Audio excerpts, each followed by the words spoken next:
are delighted to be back here in Shillong, truly the abode of clouds and the heart of India's adventure tourism story. Today's event brings together visionaries, policymakers, and industry leaders to shape the future of adventure travel, one that blends sustainability, innovation, and community participation. Adventure tourism today is more than just a thrilling pursuit, it's an agent of change. It fosters livelihoods, protects the environment, and bridges cultures. Through today's sessions, we'll explore how India can position itself as a global adventure tourism hub while keeping sustainability at its core. So without further ado, let's start the Adventure Tourism Meet 2025. We will start with a lamp lighting ceremony, always an auspicious way to begin proceedings. So I would request Mr. Roshan Povaiya, editor, financialexpress.com, Mr. Mukesh Singh, Senior Vice President and Revenue Head, Indian Express Online Media, Mr. E.B. Blah, President, Northeast India Tourism Federation and TWAM and IATO, I apologize. And I would also request some of our senior delegates to join in the lamp lighting. Mr. Toby Sinclair, Mr. Raj Singh, Sir, and Mr. Raj Basu. Shubham Kurutvam Kalyanam Arogyam Dhanasampada Shubham Kurutvam Kalyanam Arogyam Dhanasampada Shatru Buddhi Vinashaya Deepal Jyotir Namostute Deepal Jyotir Namostute Shubham Kurutvam Kalyanam Arogyam Dhanasampada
Thank you, everyone.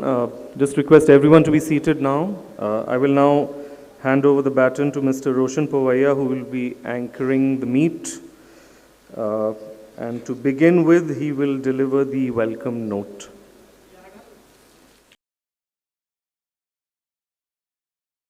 Good morning, everyone. Good morning, Meghalaya. Good to see such bright young faces in the crowd early in the morning. And yes, when I say early in the morning, I mean, this is probably the first time I'm coming here and experiencing sunrise at 5:20 in the morning. I mean, I thought I'd woken up late, but it was just 5:20 in the morning. So this is a beautiful state, and on behalf of Indian Express Online Media, I am happy to be hosting this event in association with Meghalaya Tourism, and I'd like to welcome you all to this event. Just to give you a quick update about what the event is about and why we are doing this. I want to keep this entire day very interactive, so I would encourage all of you in the audience to, when we have the various sessions, to ask our panelists questions, because I can assure you our panelists are full of unique ideas and they're all running very unique ventures. You will get to see them through the day. And of course, we'll also get to see and experience some of the culture that you have here in Meghalaya. Now, the adventure tourism market in India has been growing substantially. And this growth has come in the last few years, just after COVID, when Indians discovered that India has a lot to offer. Think about it. As a country, we have almost everything that global adventure seekers would want. It's just that we need to come together and organize it in a better way so that there's easier access for people. They can come here and take part in adventure activities, whether it's ski slopes in the mountains, whether it's desert safaris, whether it's river cruises, cruises on the ocean, underwater sport, jungle treks, paragliding, parasailing, you name it. We have the landscape and the opportunity in India. Every state in India, and I mean every state, has something unique to offer. Meghalaya, known as the abode in the clouds, has so much to offer in terms of trekking and hiking. When you think about Meghalaya, that's the first thing that comes to mind. The Living Root Bridge, Nongriat, has become a part and parcel of folklore. Yes, it's also been in the news for all the wrong reasons as well, if you had followed that one case that there was recently.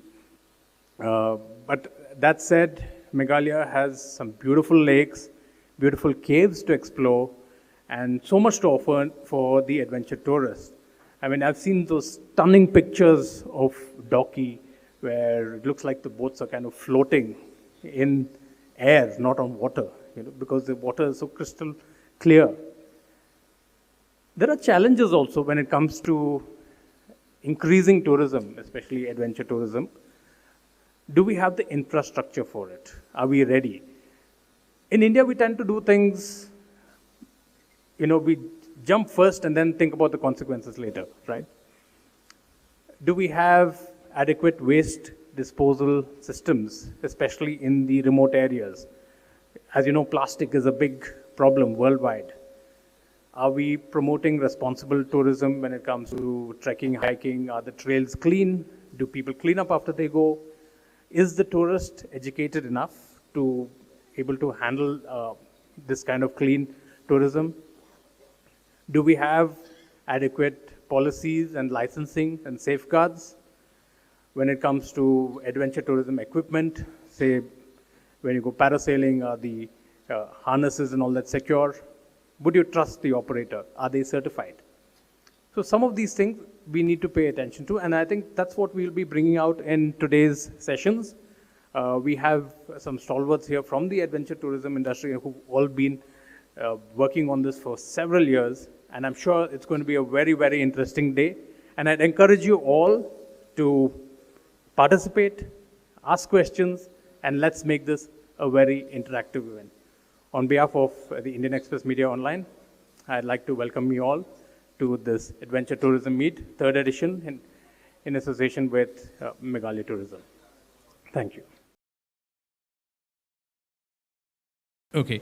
So now to begin with, right in the beginning, we were talking about, positioning India as a global adventure tourism hub. And when we were conversing earlier, we were just talking about how India offers everything in a complete package, right? You've got mountains, you've got oceans, you've got desert, you've got jungles, everything. Whereas if you look at several other countries, they're not so lucky. They have very focused, they only have very focused things that they can offer. If it's the Gulf, you have deserts and things like that. Or maybe if you go to Europe, you'll have skiing in certain places and water sports in certain other places and that. But in India, we have everything. How do we market this on a better level? Toby, if I could start with you. I should put my own background in context. I'm more of an operations person than a marketing person. There's no doubt, it's not new in India. I mean, some of you know this, I've been incredibly privileged. I've lived here for 50 years. But Raj Singh here in the audience, one of our colleagues, was running camel safaris in Rajasthan 48 years ago. I was running whitewater rafting trips on the Ganga in the late 70s. We were doing long 22-day treks in the Himalaya. So it's not a new concept, but we've always tried to be low impact and, whenever possible, higher returns for the communities. I think the danger comes when everyone tries to do everything and move away from little areas of specialization. And if we take India as a whole, as Roshan said, this country has everything to offer. We can, there's no point in having this whole Adobe list of all those things that we can do. We know those. We need to be seen, if we're marketing it overseas, we need to be seen to be practicing responsibly. We need to be, these are ticks on boxes that need to be ticked that hopefully we already do, but there are still gaps in other people's operations, some people's operations. Whether it's sourcing of material, whether it's employment locally, whether it's getting rid of waste, we need to handle that. When you come to a country of 1.45 billion people, and much of the demand is local, it's domestic, whether it's Bengalis and Gujaratis traveling to the northeast, or whether it's people from Assam traveling to Rajasthan, or people from Meghalaya going down to Kerala, which I hope you will do. Most of them, we are both the problem and the solution in operations. How do we market it? We need to market it to be seen that we are responsible, that there are controls, that there have to be limits. You cannot just have 50,000 people a day going to the Taj Mahal. The Taj Mahal will fall down ultimately if we do that. We need to control numbers, and it's a very, very politically very sensitive. It's administratively very difficult. But I believe culturally important that we do that. When we are seen to do that, I think we'll have a better product to market. Thanks, Toby. Yeah, and very important that we do it responsibly. And yes, controlling numbers is definitely a challenge. Akanksha, how do you think, since you also run something that's very eco-sensitive, how do you manage the numbers? Because India, domestically itself, we have a huge number of domestic tourists who are now seeking to go out and spend. And this is a change that happened after COVID. So from 2020 onwards, we're seeing a huge increase in tourism. So how do we manage the numbers? That's a very good question. And I would like to build on what Toby has just mentioned. India has a very big depth of the natural heritage. You have the Himalayas, you have the mangroves like you mentioned, you have the beaches, and you have this beautiful area where we've just driven from Guwahati to Shillong. And I think one of the things that wowed me was the greenery. The whole fact that there's such less people living in this area, and even if the tourism is growing, it's still green. So when I look at my property, we have resorts in the Sundarbans, which is a very, very fragile location, Duas, which is in North Bengal, Pench and Kana. What we have done as a brand is we've limited numbers. We've got large expanses of land, say anything ranging from 10 acres to 35, 40 acres. But we've capped the number of rooms at 21. And that's what makes the whole difference here. Because that way we are helping the locality or the region where we are in, ensuring that the destination carrying capacity is being maintained. We don't have too many people coming in. So when you are coming and staying with us, for example, you are seeing the birds, you are seeing the greens, you are interacting with the local community.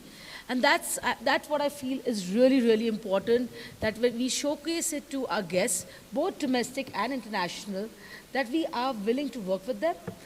We are willing to ensure that we retain their culture. It was beautiful to see these young girls singing right now. And that is the culture of Meghalaya. We don't want to lose it on this whole journey of modernization. Because today, what makes India unique is its culture. people from out of India or within India want to come to your location only specifically for culture, the greens, the nature. Today, if you allow large hotels, 200 rooms, 300 rooms to crop up, what will happen? There are thoughts. Your roads are narrow. You will have traffic jams. It will create something which is known as, I can see a lot of hotels, schools, students here. I don't know if you've studied doxyziridex. So doxyziridex comes into play here. And that in turn makes it a negative marketing. So when you talk about people from abroad who want to come here, they want to come and see the nature, they want to come and see the culture, they want to come and meet you as you are living here, not as you will be when you go abroad. So be who you are and focus on these key aspects. Another point which I would like to mention is, I think, why it works for us compared to other properties. There are other properties who are also smaller in number, is because we first don't produce as much waste. So the point of reduction and reusing gets reduced, number one. Number two, we ensure that we are not only selling wildlife, we ensure it's a completely experiential and immersive travel. We take you to the local villages, we make you meet the local people, but it's not the same village that we go to on a daily basis. So similarly, what people can do here may be that you can look at different villages, different localities, which can get development by, of course, moving the tourists around. And that way, you're also reducing crowding to a very large extent. Thank you. All right, thanks. Also, just touching upon technology, everyone here probably has a smartphone. If you could also tweet out what's happening from this meet, the hashtag is #ATM Shillong on X, formerly Twitter. So that's also there beyond the YouTube coverage. Now, coming to Altaf, one of the things that we have an issue with increasing tourism in different destinations in India is, like even Akanksha talked about it, is how do we manage waste recycling or sustainable tourism? And since you have properties across India, from Kashmir to Kerala, how have you implemented this? Hello, everyone. I think the question you posed to Toby was marketing. I think marketing is based on the product, so we have to really all together work for the product. Unless we work on the product, marketing is really not successful. So we have to really have education from the grassroots level, from class 1, educate our people, our children, so that in next 20 years we have people who have respect for nature, which Northeast is really into nature. They have a pride in nature. They work with nature. So everything is nature here. For the question of sustainability and this, I have several products in India, Kashmir and Nileshwar in Kerala. The other thing is really, all that is really good, sustainability, water conservation and solar panels and all those things. I think most of the people are doing that. But one of the biggest challenges we face is really stability, political unrest, which is really, going right from Kashmir, where I belong to, and I really face it every day. And I guess that most of these people from Northeast face that too. Unless we have the political will, political stability, and also unless we address all the issues which are really unsettled, nothing will work. We can do all our work from our own personal, resources, but without the political will, I guess nothing will work. Sustainability, all those things are really given. We all do it not for really promotion, because we love Mother Earth and we are integrated with it, and we want to leave something better for our future generation. So that's how I see adventure tourism really. Thank you. Thanks, Altaf. Nyandeep, coming to you, another crucial aspect, especially when we talk about adventure tourism, is safety, and I touched upon that in my welcome note as well. Do we have adequate safety checks and balances here is there enough is there like proper certification for adventure tourism equipment, and even standardization when it comes to, since you handle campsites and all that, when it comes to equipment? Hello everyone. Very important question when we are dealing with adventure tourism. So safety measures, part and partially to some extent it is certified, but we are lacking behind when we go deep into the nature or we go to the hardcore. There is a scope where we have to get involved with the development and inclusions of internationally standard equipments. And to the soft adventure activities that we have been practicing over here when we are doing camping in the events, festivals, or any treks. So yes, the first aid and the basic first aid medicines that we used to carry, but to the extensions, exteriors, and core adventure, we are lacking it. So. Right. Thanks, Yandeep. And yeah, I just got information that we're already trending on Twitter. So if you guys are using your smartphones, good job. So hashtag ATM Shillong is trending. So let's keep it going. Right. So coming back to you, Toby. We were talking about this whole safety thing that Yandeep also touched upon. Still, there is an element of trust that is missing when it comes to adventure activities in India. I mean, is it because we have a huge inflow of tourists, or is it the greed factor of making more profits that we take shortcuts? What can be done? Should there be like a standard that is maintained? Because I've been to some adventure tourism activities in Europe, and there for some reason you just automatically trust the operator, whether it's parasailing, paragliding, whatever. Whereas in India, you're a little, you read about little mishaps and all that, and you don't trust the person after that, right? So what can be done on that front? Different answers to your various questions. Your trust when you go abroad is, maybe it's blind faith, that you feel that others do get it right, but we don't always do it correctly ourselves.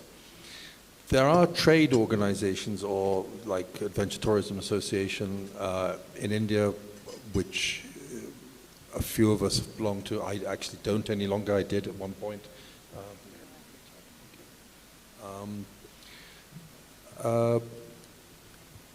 The company I work with, and I'll use a little personal experience to begin with, and I'm sure people like Raj and others do likewise, is all our guides that we send to international parks with foreign tourists, or any tourists to be honest, although most of our business is inbound, have all completed a wilderness first aid course, and they have to renew it every 2 years. It's only valid for 2 years, and the course is to take place in India, across India, but the trouble is they're not cheap. I mean, if you're going to do a 4-day residential course, you're spending 20,000 rupees. It's very difficult for someone who at the beginning of their career to get that certification. There is a plan that amongst some inbound DMCs, they're called inbound tour operators, to get lodges to commit that they always have one person on their staff at any one time who has first aid and CPR first certification. And it's when we start getting that in place in larger numbers across the board that I think we will have a stronger product and be able to market it more honestly. At the moment, a lot of the marketing there's a funny concept of eco-lodges, which I find very odd, because I think the word eco, and my hobby horse, has become economic and not ecologically responsible. And I've actually felt that for about 20 years now. But they sort of say, oh, we get rid of our waste, we don't have plastic. But actually, what are you doing for your guests? Are you in a position to pick them off the floor and take them to the nearest hospital? Are you a licensed river running guide? Have you completed a mountaineering course from Uttarkashi or from Darjeeling before you take a trek into the Himalaya, or anywhere else in the country for that matter? So there are standards, but I think we fail to meet those standards quite often. And the industry, and I include myself and the companies that I've worked with over the years, we sort of push it to one side. It's of secondary importance, but I don't think it is. I think it is of prime importance. And when we have that, we can market more honestly. Right thing. Yeah. Go ahead. Hi. As you can all see, I wear two hats. I'm also the chairperson of ATUI Women's Collective. And safety certification is one of the main questions when we talk about promoting India and adventure activities. Now, for the clarity of everybody, adventure activities is of two types. You have the hard adventure activities, which is like mountain climbing, trekking in high altitude areas, rafting, and so on. And then you have the soft adventure activities, which can be like, going for a small, easy trek, beginner level trek, or if you're going for a jungle safari, or just like a hike, and cycling, henceforth. So what we actually figured this out, that this is a big issue, and for the last 5 years, ATUI, along with the government and along with organizations, has been subsidizing this cost of training. And we actually have a 4 to 5 day course where we subsidize it for the members of ATUI. Even non-members can come and participate in it. When it's happening, you can get in touch with your regional chapter. And this helps you in learning CPR, what to do when you are stuck in the wilderness. I think, and what is most important to know is what not to do when you are in the wilderness. Because I've seen one basic habit of all people: if somebody is fainting or getting an epileptic attack, please give that person water. That's the wrong thing to do.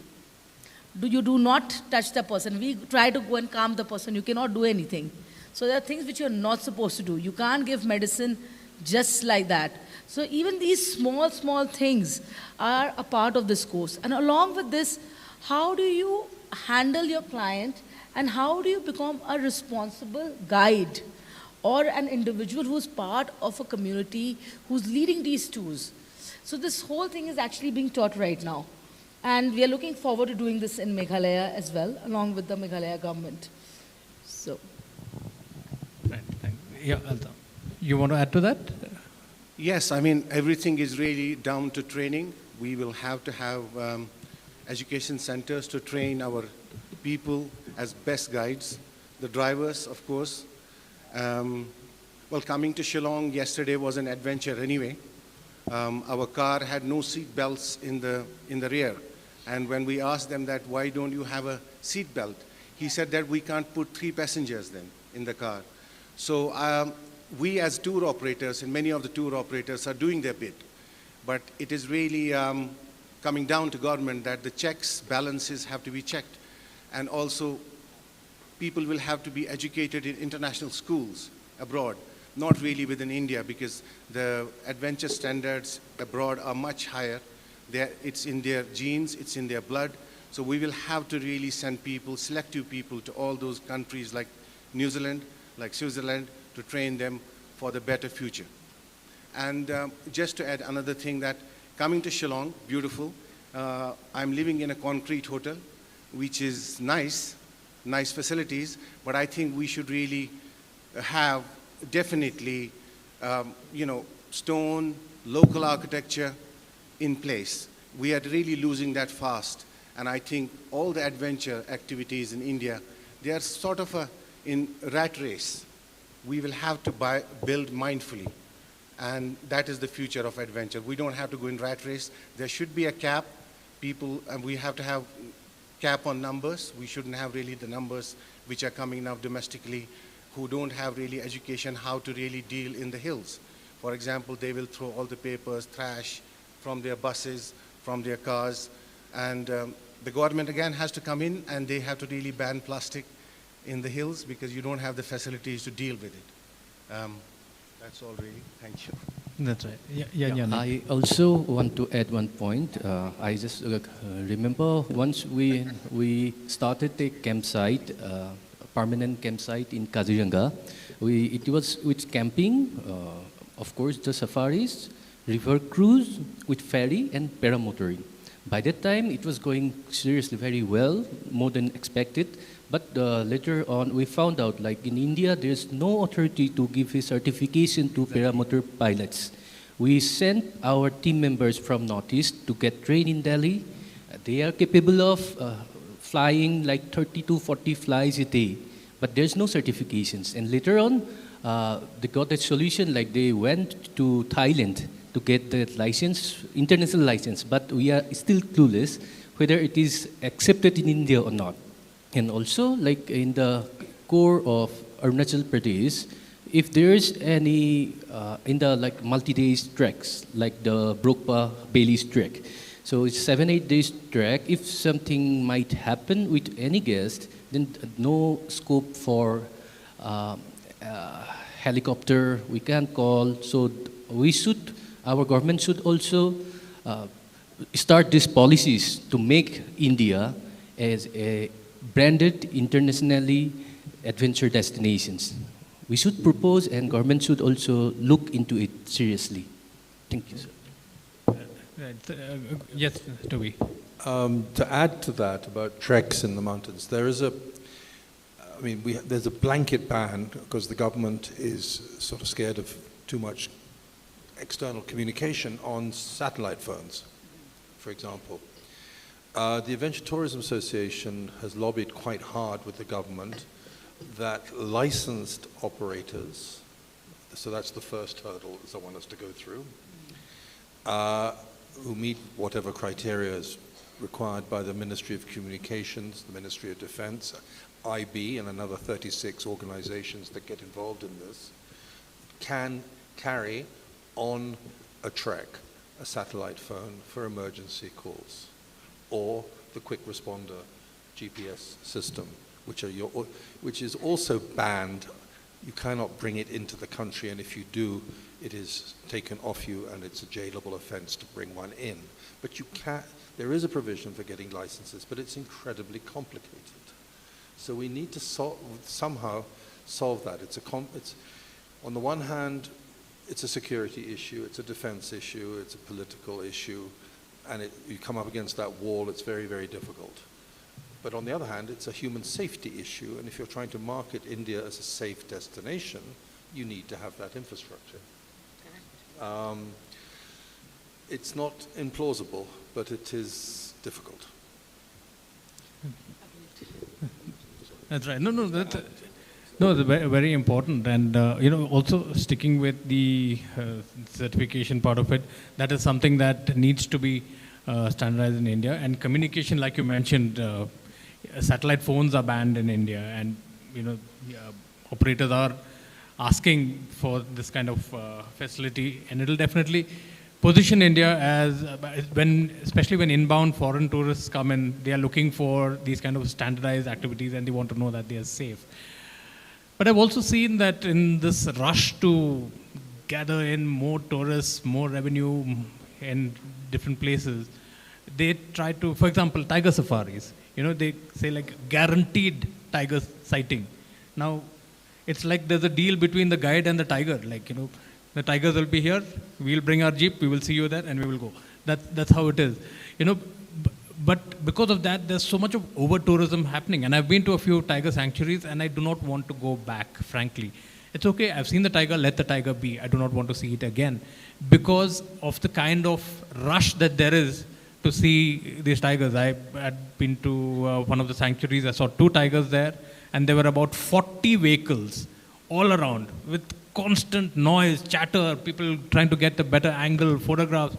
40 minutes we were there, 40 vehicles all around, canters, gypsies, and you name it, and everyone, creating havoc. This is the natural habitat for the tiger. How do we, tackle this kind of a problem? Guaranteed sighting, because, guides want to get that thing, and how do we tackle this kind of problem? I can't. Yeah. Yeah, what about that? Yeah. Okay, if you want to see a guaranteed tiger sighting, please go to the zoo. Yeah. It's just like, you are going to the forest, a very simple example, what I have faced with tourists for the last 22 years. When can we see the tiger? What time will the tiger come out? And what time, how long will he stay? Okay, which day will we be able to see him? First day of a safari or second day of a safari? It cannot be. He's an animal. He lives in his environment. It's a matter of chance and luck. See, that's why I think something very important that was mentioned early on in this discussion was everybody should do what they do. They should not wander off to other fields. If you're a guide, you should become an expert guide, train expert guides. If you're a hotelier, do run your hotels. If you're a transport person, run your transport company. The minute you start going into each other's business because it looks really, really lucrative, you stop paying basic attention to these small things. So that's what I've actually noticed. Most of the operators were going and promising. People come and tell us, oh, our tour operator promised us a tiger sighting. We cannot promise you. Simple thing like that. And most importantly, tigers are in the wild. You are missing on a lot of the natural heritage like birds, insects, trees, which are rare and special to that particular region when you're hunting for the tiger. For once, I saw a kill in the Sundarbans. It was not a tiger kill, but it was a crab kill. A crocodile was eating a crab, and it was the first and the last time in my life I have seen that. So every single incident is very, very special. And I think that's what's important to really, really do. Toby? There's a short anecdote, which is totally true.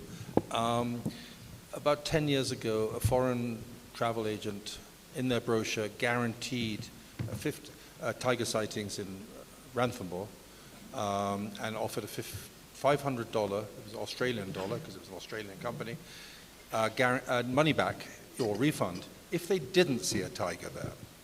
Now, a copy of that document was shown to the field director of that park, and he banned, he only managed to do it for 12 months, any tours, any foreign tourists coming from that company or through their their Indian DMC who handled many companies, because they were complicit in that action. They were banned. This was a few years ago. So a company that was sending maybe 200 to 300 people a year to Ranthambore had the gates closed on them.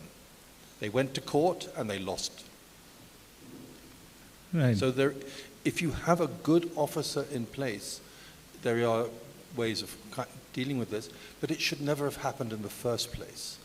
Responsible tour operator overseas, a responsible tour operator in this country should never ever guarantee anything to do with wildlife. It is opportunistic.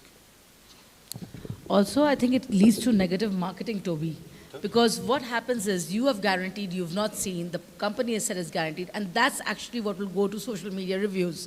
I think all of us here are very active on social media, be it Twitter. I don't know if you have access to TikTok in this region. No, not really. Instagram. So, it leads to negative marketing, and incidents like this, one incident like this, is all you need for our Indian media to catch on to it and then splash it all over the world. And then they catch on, and it's one small incident which becomes a really big incident and becomes like a negative marketing. So it's very important to be honest to your client, to your profession, and to your guest.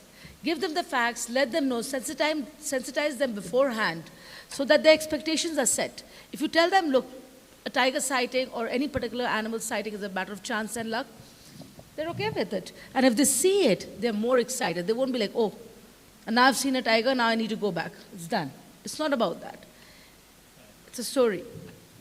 Right. Altaf, your opinion on this? Well, I think tigers are now treated like dogs, as as I hear from my panelist. Well, more than the tigers and all that, I mean, we know that, but I think what is really important for all of us, it's increasingly difficult to promote Northeast in Western market, because we don't have a political stability in this state. And really all our efforts, all our money, all our time goes waste when we travel abroad and place this on the global map.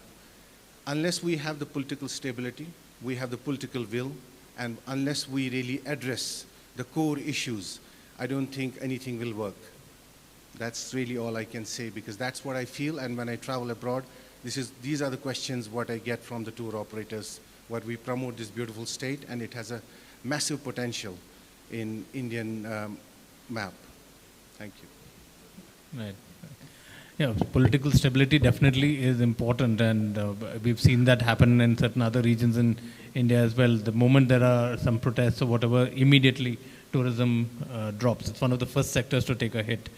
There's also the other side, coming back to the safety. Sorry to add. I speak too much about political stability because I come from Kashmir.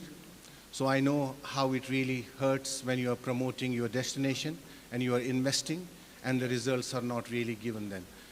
And in the recent times, another Himalayan state like Ladakh, we have some people here from Ladakh. I mean, the tourism was going so well, but we have again problem there. So most of our really adventure destinations have problem politically. It's not really just building hotels and roads and all. That's all given, that will happen. That has to happen. But unless we have these issues addressed, nothing will work. Yeah, so that remains one of the challenges to tourism and to any industry. I mean, not just the tourism industry. I think political stability is one of the main stays over there. Coming back to the positioning India as a global adventure tourism hub. Now, every region, like for example in Shillong and Meghalaya, besides the places that you have to visit, in the caves, the streams and treks, part of the whole experience is also the food. Now, the food culture is changing across India, unfortunately, and I think that's something that needs focus on.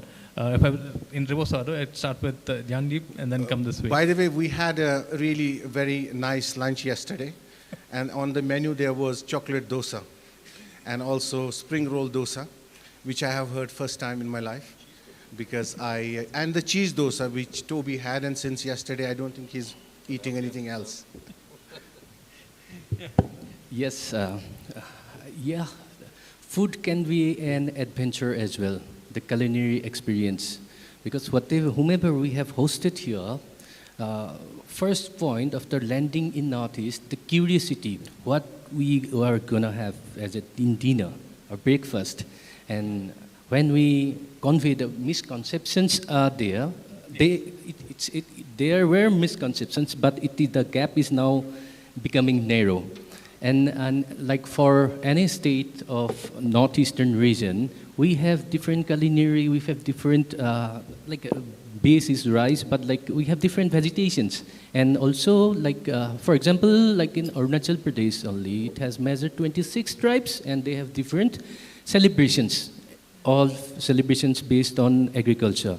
So like every tribe's culinary preparation, food preparation is totally different from each other. Though there are certain similarities, but there are certain differences as well. So nowadays the food bloggers are coming.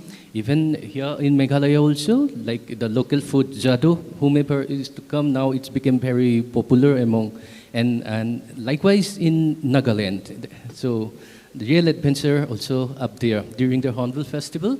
What we have noticed, like though there are vegetarian, non-vegetarian, the food is like for all available, but the curiosity, even they go to the local market, one day is well spent.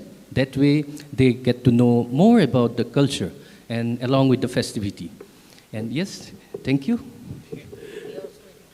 But one thing I've noticed with an increase in tourism in any region, and including in Shillong and in many other places I've been to, and places where I've gone repeatedly, I've noticed that over the years, initially you would find a lot of local cuisine many years ago.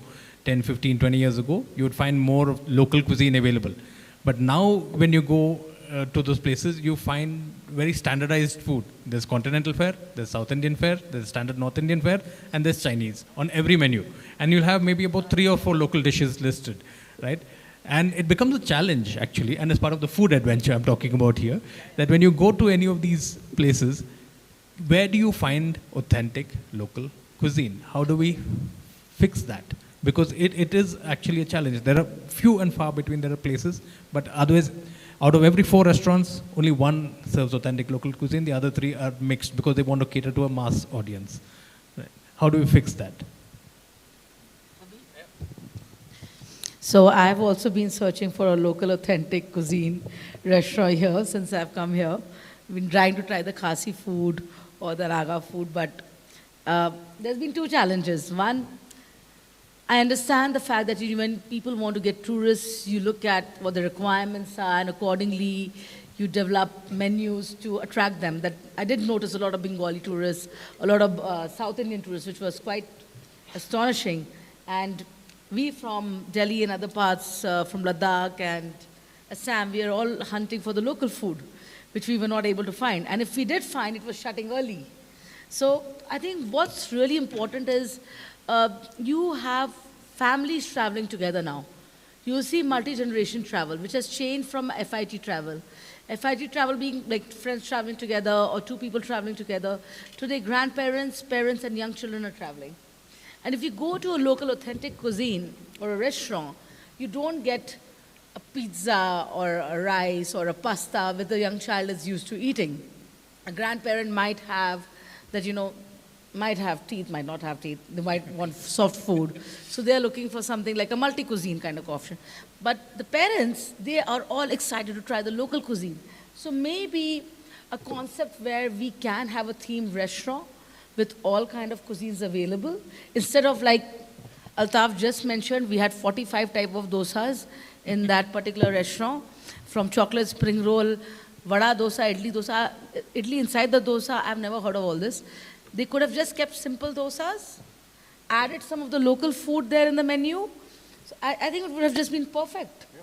And what we do in our resort is we actually keep a small portion of the local cuisine on a daily basis so that people who are coming from outside, they can try. And in case they're really excited, they want to have a full meal, we have a thali system in place where we serve everything in a portion wise. So you can take a full thali. And I think that was really amazing. I saw this place called Trattoria yesterday. Mm-hmm. It had a veg thali, it had a chicken thali, it had a mutton thali, it had a pork thali. Brilliant. That's the way to go for it. Right. Just to mention here, anyone has a question, just put your hand up. We'll get a mic to you, and you can ask our panelists any questions. Let's keep this interactive. So anybody has any questions? Show of hands. Okay, think about it while we continue the discussion, and I'll come back to you in 5 minutes on that. Yes. So don't be shy, guys. If you have any questions, please ask us. Because the whole idea that we are here is to talk about adventure, and you have all the experts from the field sitting here today. You won't get this opportunity again and again. You have a question, please shoot it at us. We want Shillong to develop as a very sustainable adventure destination. This is the base to go to all the caves, the waterfalls, So please do ask us anything you need. Yeah. As citizens of Shillong, of Meghalaya, you are the host community. So you mustn't allow yourself to be swamped by influxes of other cultures and other sort of peoples and needs and demands. But you need to be able to cater for them in a responsible way, without sort of closing the door, saying, no, we don't want anyone here visiting, but we would like a few people to come visiting. We want to be able to generate employment. We don't need to, we have enough people in our state who are well educated, who can communicate. We don't need to bring people in, I'm just making this up, from Rajasthan or from Andhra Pradesh to run our properties or our projects. Be proud, as I think you all are, because that's one of the things. I've been lucky enough to have visited and worked in Meghalaya on a few occasions making films 10, 15, 25 years ago. And I've seen changes, and I've seen changes for the better in this term, in many ways, but I've also seen a city swamped now with vehicles and little shops and sort of brands. I'm going to use the word brands from the plains, whether it's coffee coffee shops or Haldirams or other brands which are now on the streets, because you think, and maybe it is demanded by local domestic travelers, that this is what they need. But I think you need to be proud of what you have and promote that. Doesn't mean ban anyone from outside, but just control it. Interesting point you make. One of the things that the government could probably also do is incentivize locals to promote adventure tourism and the local culture. What do you think the government could do in terms of like maybe tax breaks or anything that can be offered? So this is something which is already being done by the Madhya Pradesh government, and I think it's a fantastic initiative. So they are promoting homestays. They've taken out a homestay policy where the government people go, they certify, they have done the listing on the social media, and through the Madhya Pradesh Tourism Board and the Madhya Pradesh State Corporation Department, they are actually helping the international guests and domestic guests book these places. And they've gone to so much detail as to, they've gone to the houses, they've seen how the houses are built, they've ensured the safety standards are there, the basics are there, but at the same time, they've told the clients this is the kind of meal you're going to be expecting. That communication is really, really vital. And I think Meghalaya has that potential. Instead of us going and living in a blocks, we would love to come and stay in a homestay, maybe wear a khasi dress, which I just saw earlier. It was very pretty, but I remember it being much longer. And then eating the local food, and then going with them for a hike or a tour around the space. How this will help the destination is, it will help in decentralizing the crowding. Today, everybody is coming and staying in the city center. Yes, it's got its advantage of going to the police bazaar and all, but honestly, I did not see that many authentic shops anymore. So I would rather prefer staying a bit outside where I can walk around. Like in the morning, he had gone for a run around the lake. Yeah, and he was looking for chai. He didn't get chai early morning. But things like that, just getting out, exploring Shillong by walking.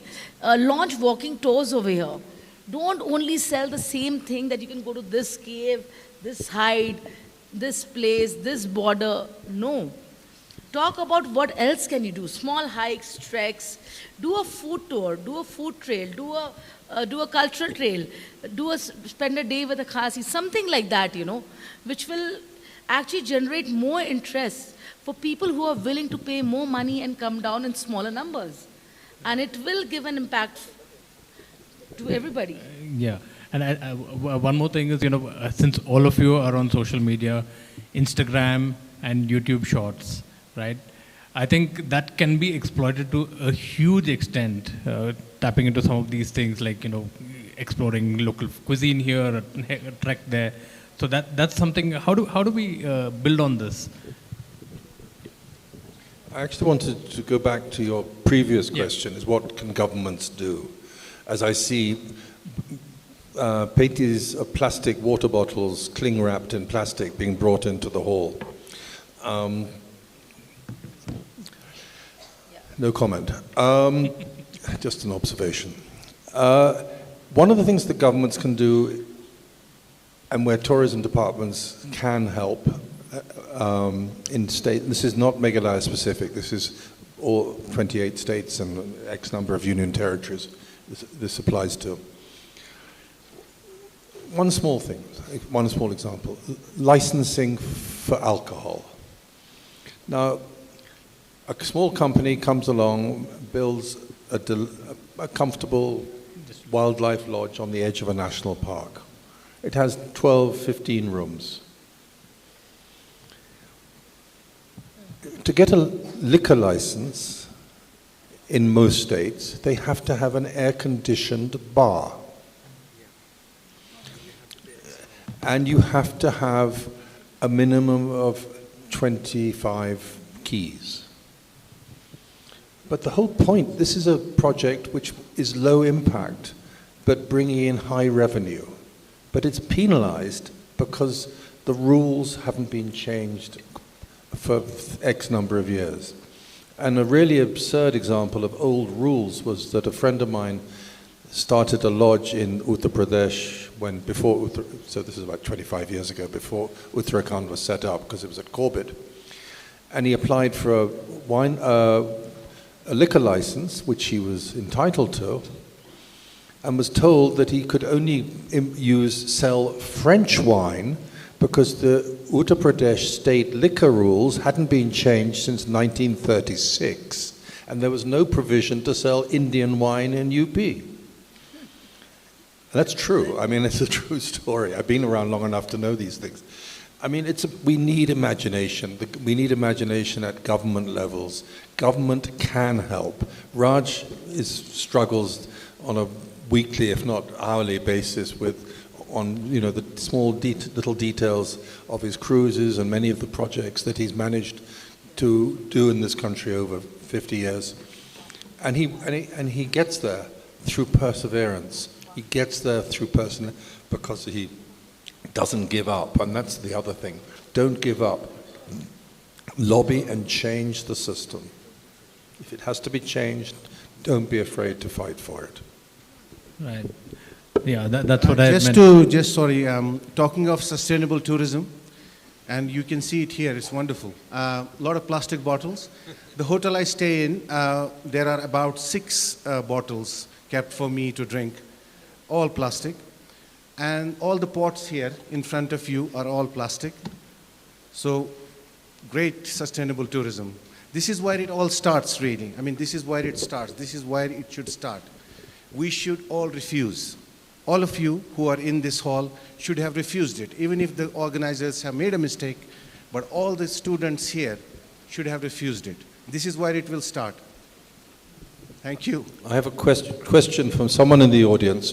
Does anyone know where the closest plastic bottle recycling plant is from where we are sitting today? I don't have the answer. It's just behind Taj. No, that's a dump. Where's the recycling plant? Where are these bottles going to get recycled? I don't know. Does anyone have a clue? Please raise your hands. I'm sure everybody's consuming these water bottles. You must have thought about it, where these plastic bottles go. Right. But what can be done is that you can also recycle them. So just ensure that they're disposed in a responsible manner.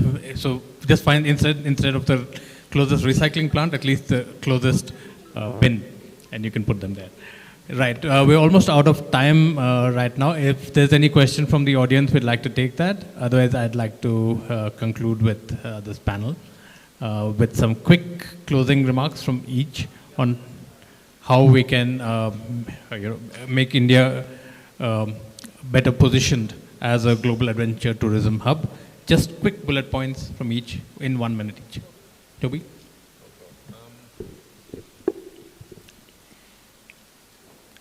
As individuals, don't be afraid to pursue your ideas and lobby government, lobby corporations.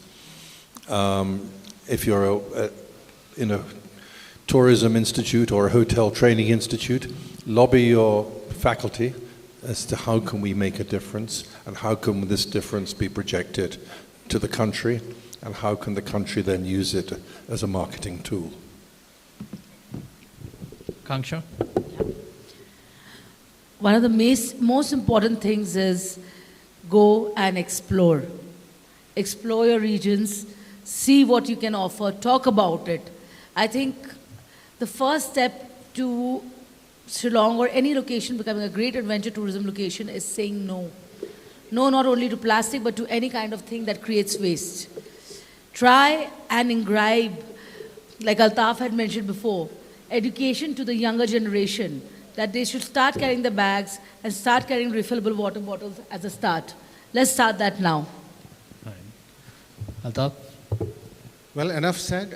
Security, political will, mindful development is really the way forward. And less tourism, not rat race. We don't want to run rat race. There should be also a fees for adventure tourism that is really collected and then paid to the smaller organizations in each location, right, and develop, their guides locally. That's really Yeah, and last word, Nyanju. Yeah.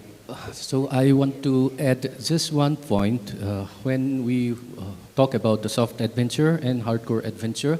But if we introduce the adventure sports events, so that way, if there is a retention of the manpower, if we are training someone from Northeast, they have a part-time seasonal tracks or engagement, and if we are coming up with a neo-tourism like adventure sports event, that way we can build up infrastructures so that our younger manpower, they will be get engaged throughout the year. That is one of the seasonality can be solved that way.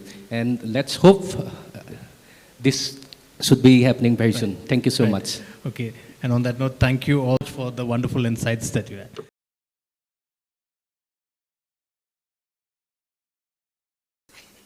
Good afternoon, everyone. Thank you, Indian Express and Meghalaya Tourism, for inviting me here to this wonderful event. And we have got wonderful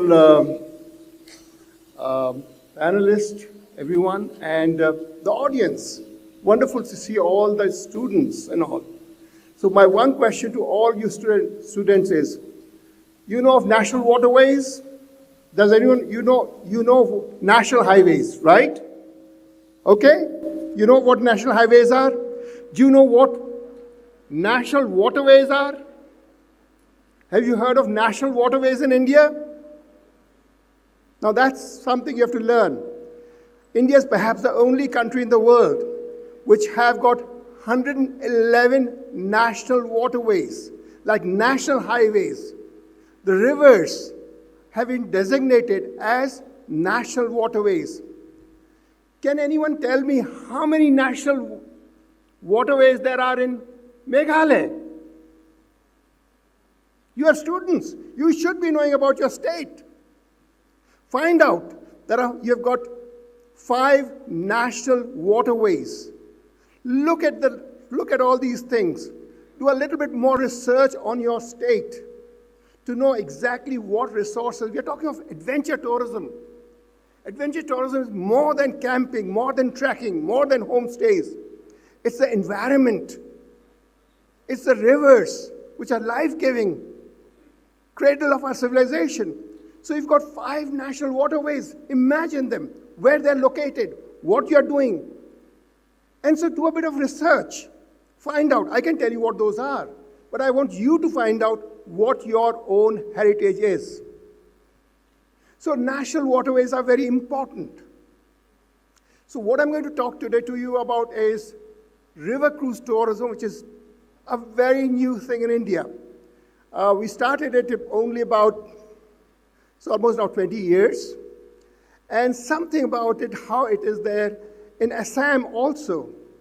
Perhaps I will talk about it. We have done some river cruising. So to begin with, this is one of our new built river cruises. It's a ship which is being constructed now as per the most advanced systems, same sort of as European river ships. And this ship will be actually running in northeast India. It will be running on the Brahmaputra River from Guwahati to Dibrugarh. So this is basically what the prototype is.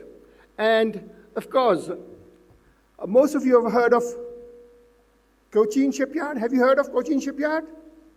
Our wonderful, one of the best well-known places where they manufacture our defense equipments like aircraft carriers and all. It's the same company which is making these state-of-the-art river cruise ships which will run in our rivers in India. So this is one of the prototype of rivers. It has a capacity of, it can carry from 50 to 60 people, tourists, but it's self-sustaining. We're talking of sustainability. So what happens, how do you do sustainability? These ships have got, they leave the rivers totally pristine. That means nothing goes in the river. You know, the river water of the Brahmaputra, wherever they operate, it's filtered, it's used for.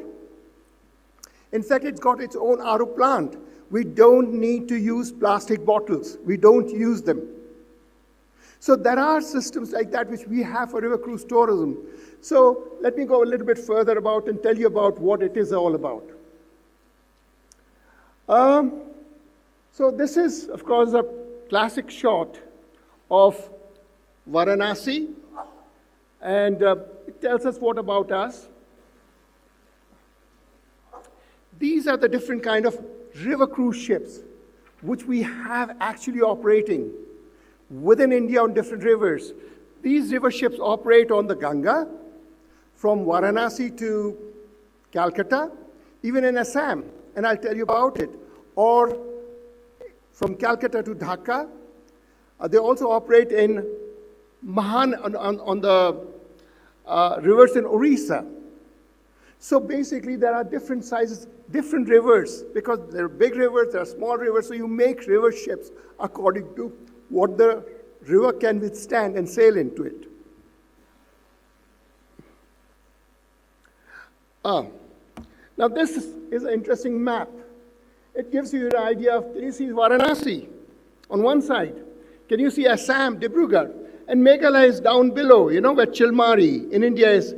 This is the route map of one of the river ships which we operated in 2023, which started from Varanasi, Benares, 50 days on the rivers.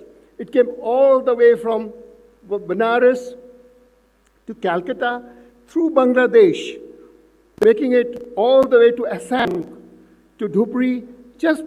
We also touched Meghalaya, where the Brahmaputra touches, and then, of course, into Assam, to all the way up to Dibrugarh. Now, this is the single longest river cruise in the world. So, when we operated this cruise in 2023, India created a record of not only the longest river cruise, but it proved that our rivers are navigable. They have challenges. It's not easy to operate in a river, a ship. So you've heard of, when you see of cruising, you think of big ships. But in the rivers, you can't have big ships because there's limited water. And also you have to go under the bridges and other things. So the river ships are there, which are smaller. So in the great rivers of the world, like the Nile, most of you must have heard of the very famous book, Murder on the Nile, you know. Everyone knows about it. Cruising on the Nile is a very traditional thing for the last many, many years. So there are river cruises in Europe, on the European rivers, Nile, Mekong, Irrawaddy. So they are there all over. But for us, it's a beginning. And the challenges are many, many challenges. As Toby had said, we face challenges every day as we sail across, for water levels, for various things.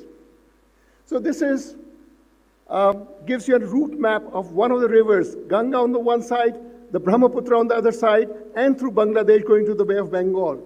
And down below, of course, the other areas.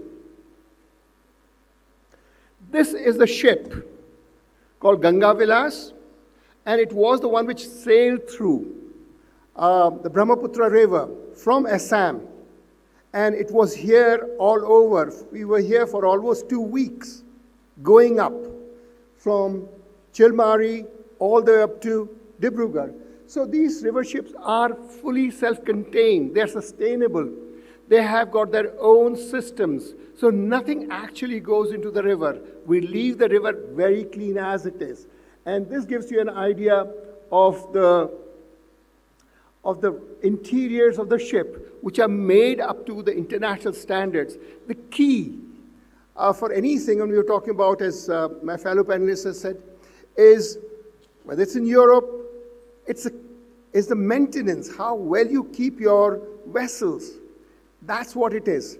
Perhaps in Europe they are more sort of aware and they look after their things in a more responsible way. We do that too. But sometimes some people don't take it for granted, you know. That's it. But we try to do that because we are dealing with it. Safety, security is very important. So our ships are all well maintained. And it costs a lot.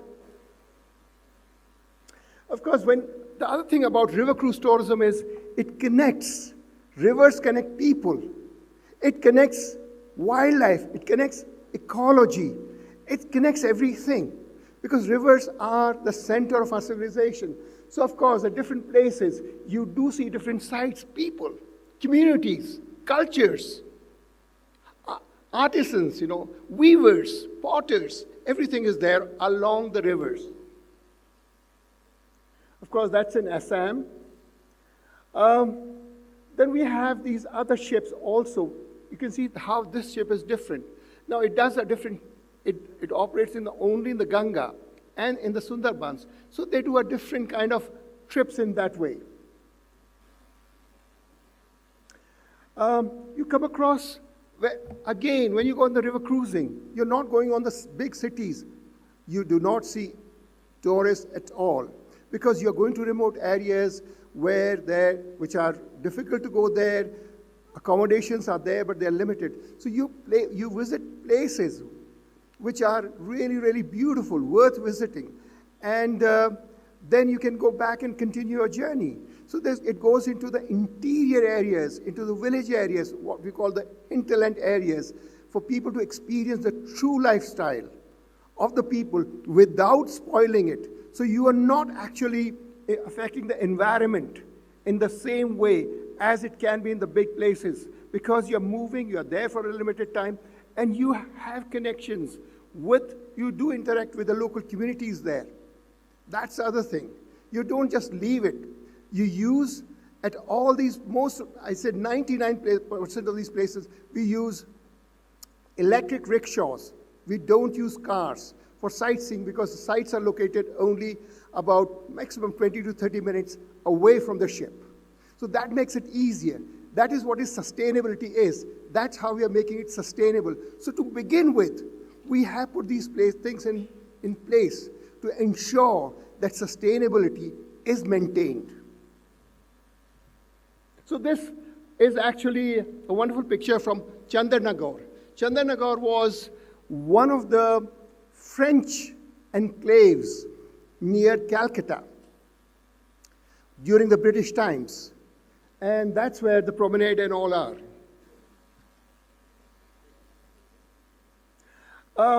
Again, for different rivers, there are different kind of ships.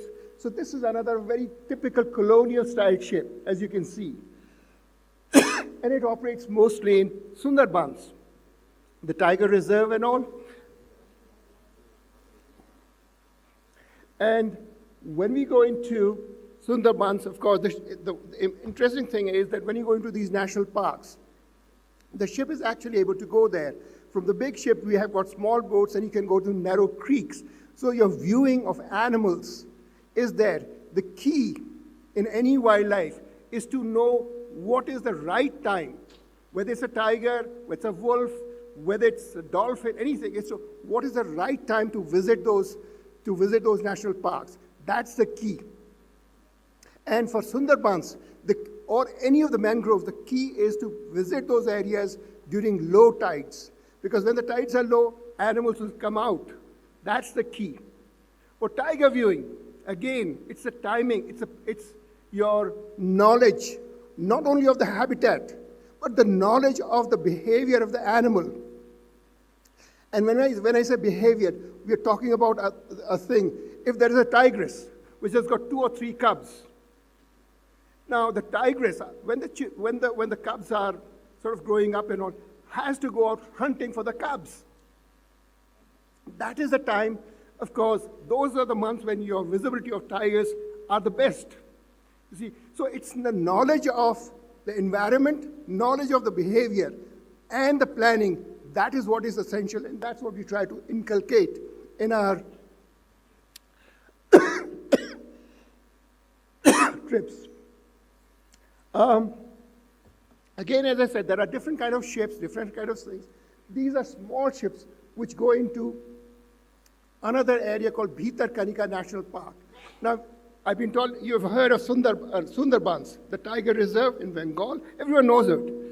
This is the second largest mangrove forest in India, Bhitarkanika, where these small boats can actually go inside the narrow creeks and all.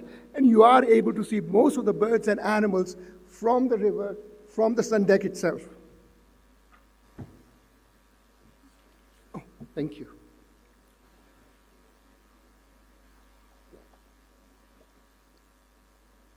Again, Bhitarkanika is the mangrove forest. Wonderful. You can see the crocodiles, Asturian crocodiles, deer, mangrove forest, and one of the few places that you can comfortably see 8 species of kingfishers. Now that's a great thing for the birders. For you, it's basically the colorful birds. So these are pretty common in these areas. So basically, the vision of the company is to be sustainable. And when I say sustainable, we leave the rivers as clean as we came. So nothing goes there. We have STP plants. That means nothing goes inside that. We have water filtration plants. So water of the river is filtered, it's used. Similarly, there are other things, even for the waste collection, we have a system where nothing is actually set aside. There are designated places where everything is put in. We separate and segregate out both the plastics, if there is anything there, both different kind of waste and all.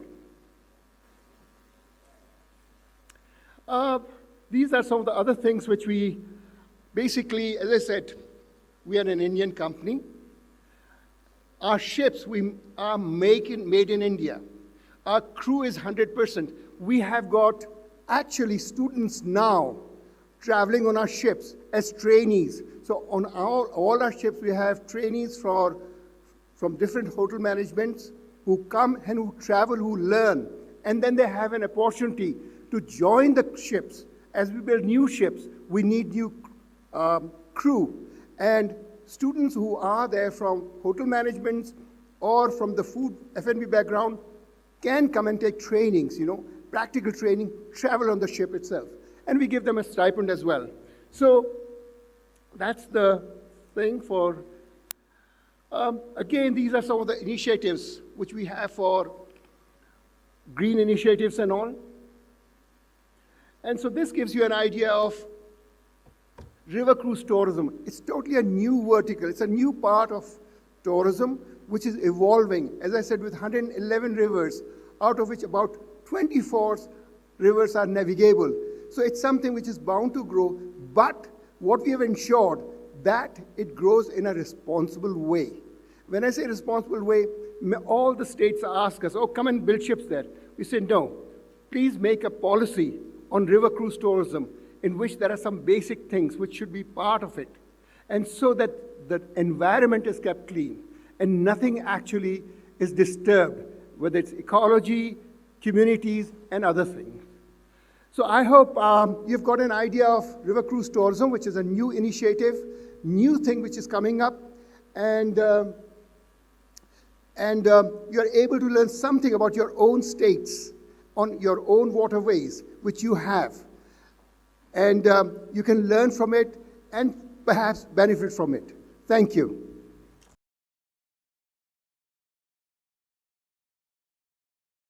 Welcome to Financial Express.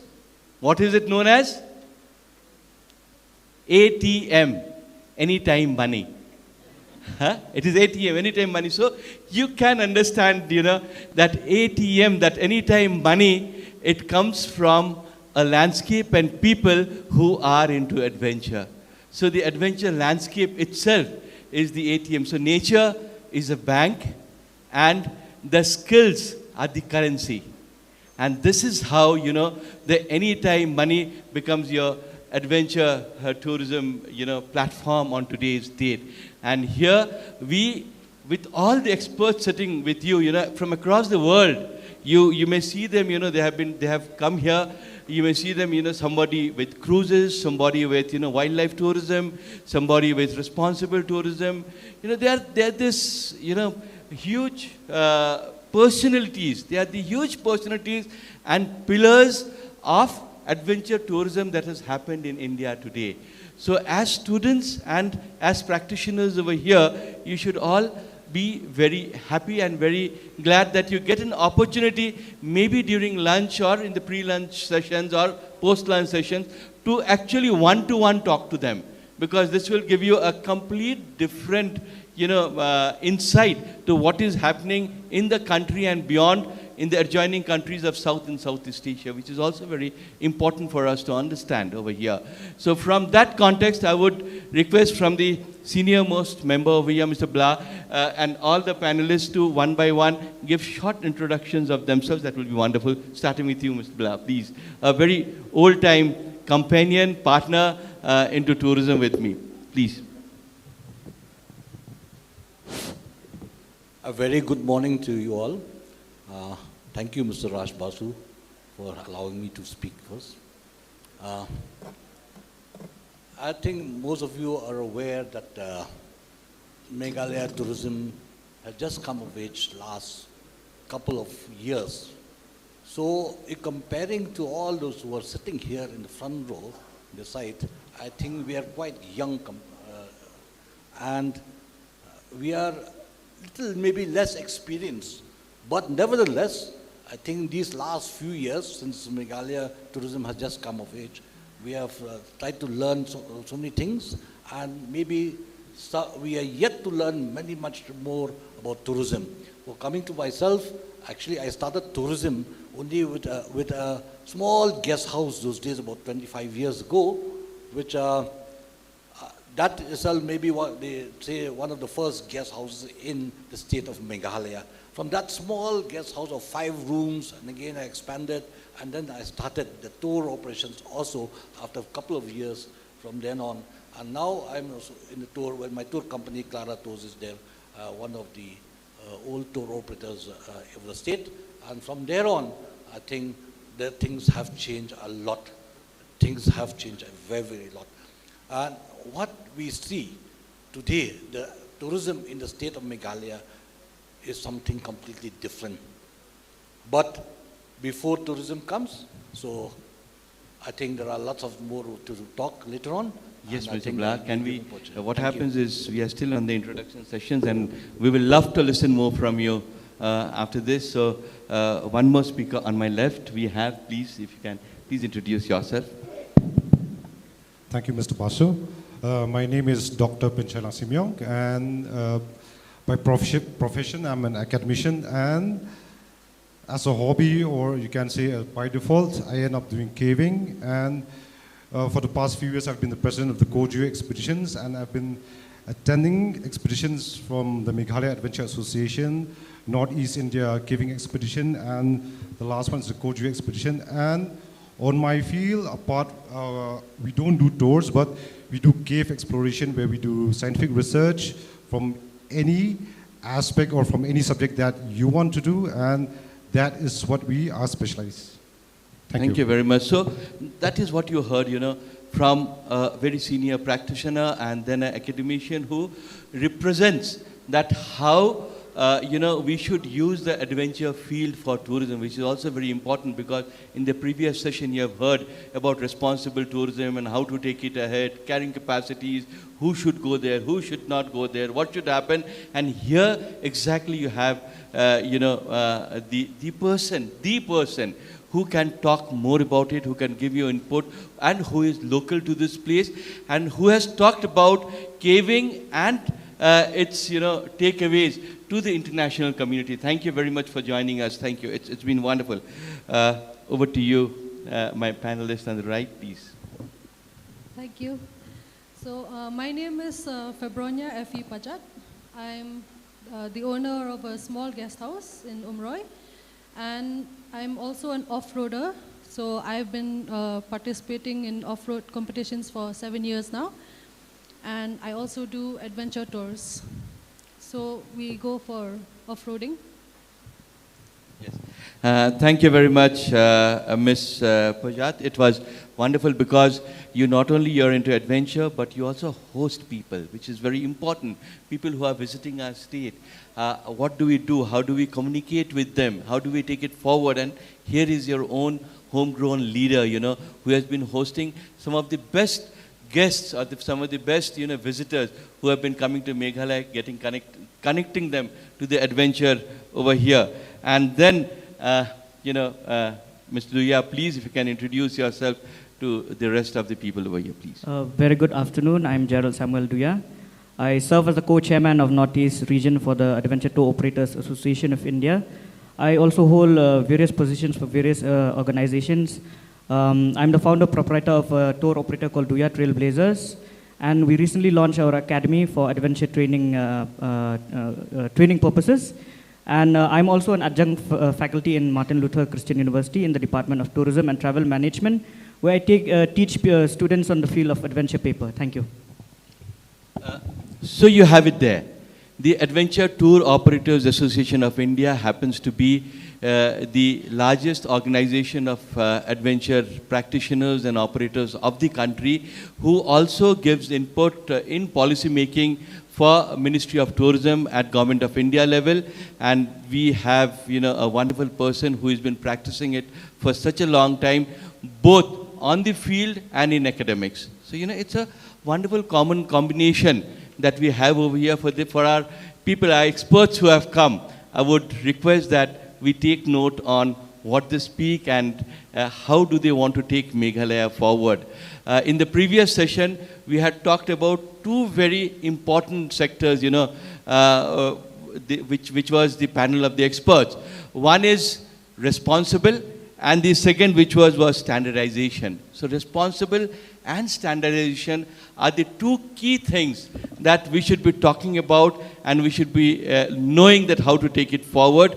So I think we will start off from you. So how do you look into, adventure tourism locally, mostly with caving? How do we take it forward, responsibility, and what should be the standardization that we are talking about? And they talked about it in the previous session. And do we have something in place already in the state? So when we talk about adventure tourism, the first thing that we should understand is that there are two types of tourism, which we all know: the hard adventure and the soft adventure. And as a fact, under the ATOI, caving is not there. You have around 15 land-based, 7 air-based, and 7 sea-based type of hardcore adventure, but not caving. And there's a good reason behind it, because cave, it is a thing which you don't see on the upper surface of the land. It's a subterranean world, and that clearly shows that it is a sensitive place to be, a sensitive place to venture, and a risky one. And I can see that it falls on the hard adventure. So when I use the word hard adventure, it means that you can't just go just for leisure. You need to have some expertise, you need to have a proper guide, or you need to have some training, basic training, I can say. And yes, in Meghalaya, we do have show caves, like the Arwah Cave, you have the Maujumbun Cave, you have the Mamlo Cave, you have the Limput Cave, you have the Karamdam Cave. So these caves, they are there for the tourists. And it all started with the Mouse Mai Cave in Meghalaya, we can say, for the tourists. And apart from that, you have the caves which are being used by the pilgrimage, like the Sindai Cave, the Maujumbun Cave. But if you look from the aspect on how the people respond to it, it is more of a reactive response, where instead of being a responsive cater, we can say. Like for me, I'm a cater. I'm a citizen of Meghalaya. I cater the people from outside. I cater the people of my own state who want to go caving. But when we do it out of a reaction, not being a responsive one. Because the moment you do it out of a reaction, all we think is how I will go back home at the end of the day to put food on the table. And that leads us to not think about sustainability. That leads us not to think about conservation. Conservation can be from different values: aesthetic value, cultural value, religious value. So we tend to forget about all those things because we see an opportunity and we grabbed it. That's so nice. That's a nice input. So you have heard about the treasures, the adventure treasures of Meghalaya, and it begins with caves. You have such a great field which is unknown to the adventure world. So Meghalaya's USP can be with caving. So this is something what is the least explored over here. What we miss is, we have the experts, but we do not have an institution. We need a caving adventure institutions where, the skills could be taught. The young people who are sitting over here could be trained in caving. When you heard, Mr. Raj Singh about the cruising, a lot of you thought, it has a beautiful, future in your career, and you thought that how do you get attached to that? But here, you already have something, which is your own heritage, your own natural heritage, which is caving. And here, if you get skilled, and here, if you have a school, I think, someone like you could easily come up with a cave, school. Yes, please add on. So far in Meghalaya, we don't, or as to say in India, we don't have a caving training school, but it does exist in the other part of the world, in the Western world. And the reason behind it is because we don't see caving as a sport. In other nations, in other continents, they see caving as sports and they take it seriously. When I say take it seriously, means not that you just explore, but conservation and preservation practices, it's there, it exists. So until and unless we understand as a community or as a society the value that we have, then only I think it makes more sense to have a training school. And yes, from our side, from the Kojo expedition, recently we had an expedition in Garo Hills where we trained the locals from there, but we train them so that when they go and venture, when they go and do recce or another word for recce, scouting, I can say, so that they don't injure themselves. Thank you very much, Mr. Samyang. Here we have Akanksha ji, who leads the national cell. If you can please talk to ATOI, and because this is a complete new sport for the Adventure Tour Operators Association of India also, and how do you include the caving school over here in Meghalaya should be one of our target, and we need to put it onto the Ministry of Tourism and make sure that we have an institution built up over here in Meghalaya for the purpose of caving, and we can take it forward. Before we go into more of adventure, how do we convince tourists who are coming to our lodges, our own lodges and homestays over here, to get into adventure and to connect them to the adventure? I would request Ms. Effie Bajat to please put more light, because other than being a practitioner, interested person yourself, how do you convince tourists? Because we have a lot of people who are into hospitality over here, and a lot of students who are learning, learning about hospitality.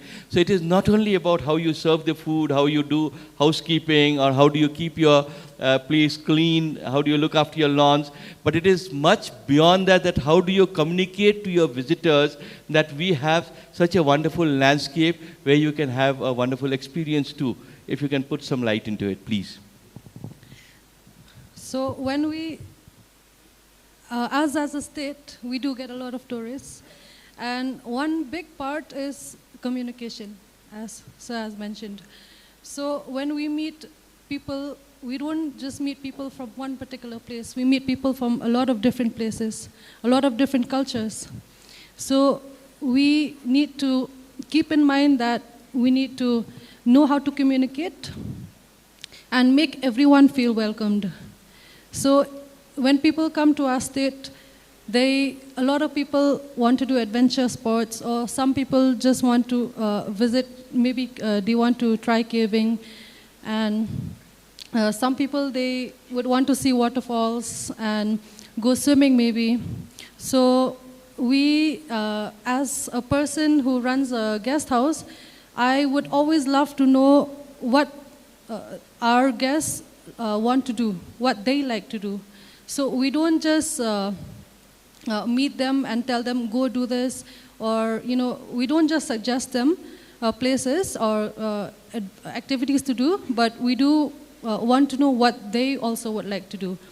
And hospitality is one very big important thing, because when we talk to people from different areas in the world, we would want them to feel welcome in our But in our place. how do you communicate them to ride with you or go with you on the trails and the treks, and then do you do that very often with your guests? I do take them on tours, yes. I do take, not everyone. Because you also operate adventure tours in Yes, Meghalaya. yes. So how do you convince them to go with you, when they are coming here? How do you, because our young people over here would like to know, how do you connect to the right adventure people to come to Meghalaya, and then you join them and take them around, and what are the things that you usually do so that even our youths can learn from there, please? So social media is one thing.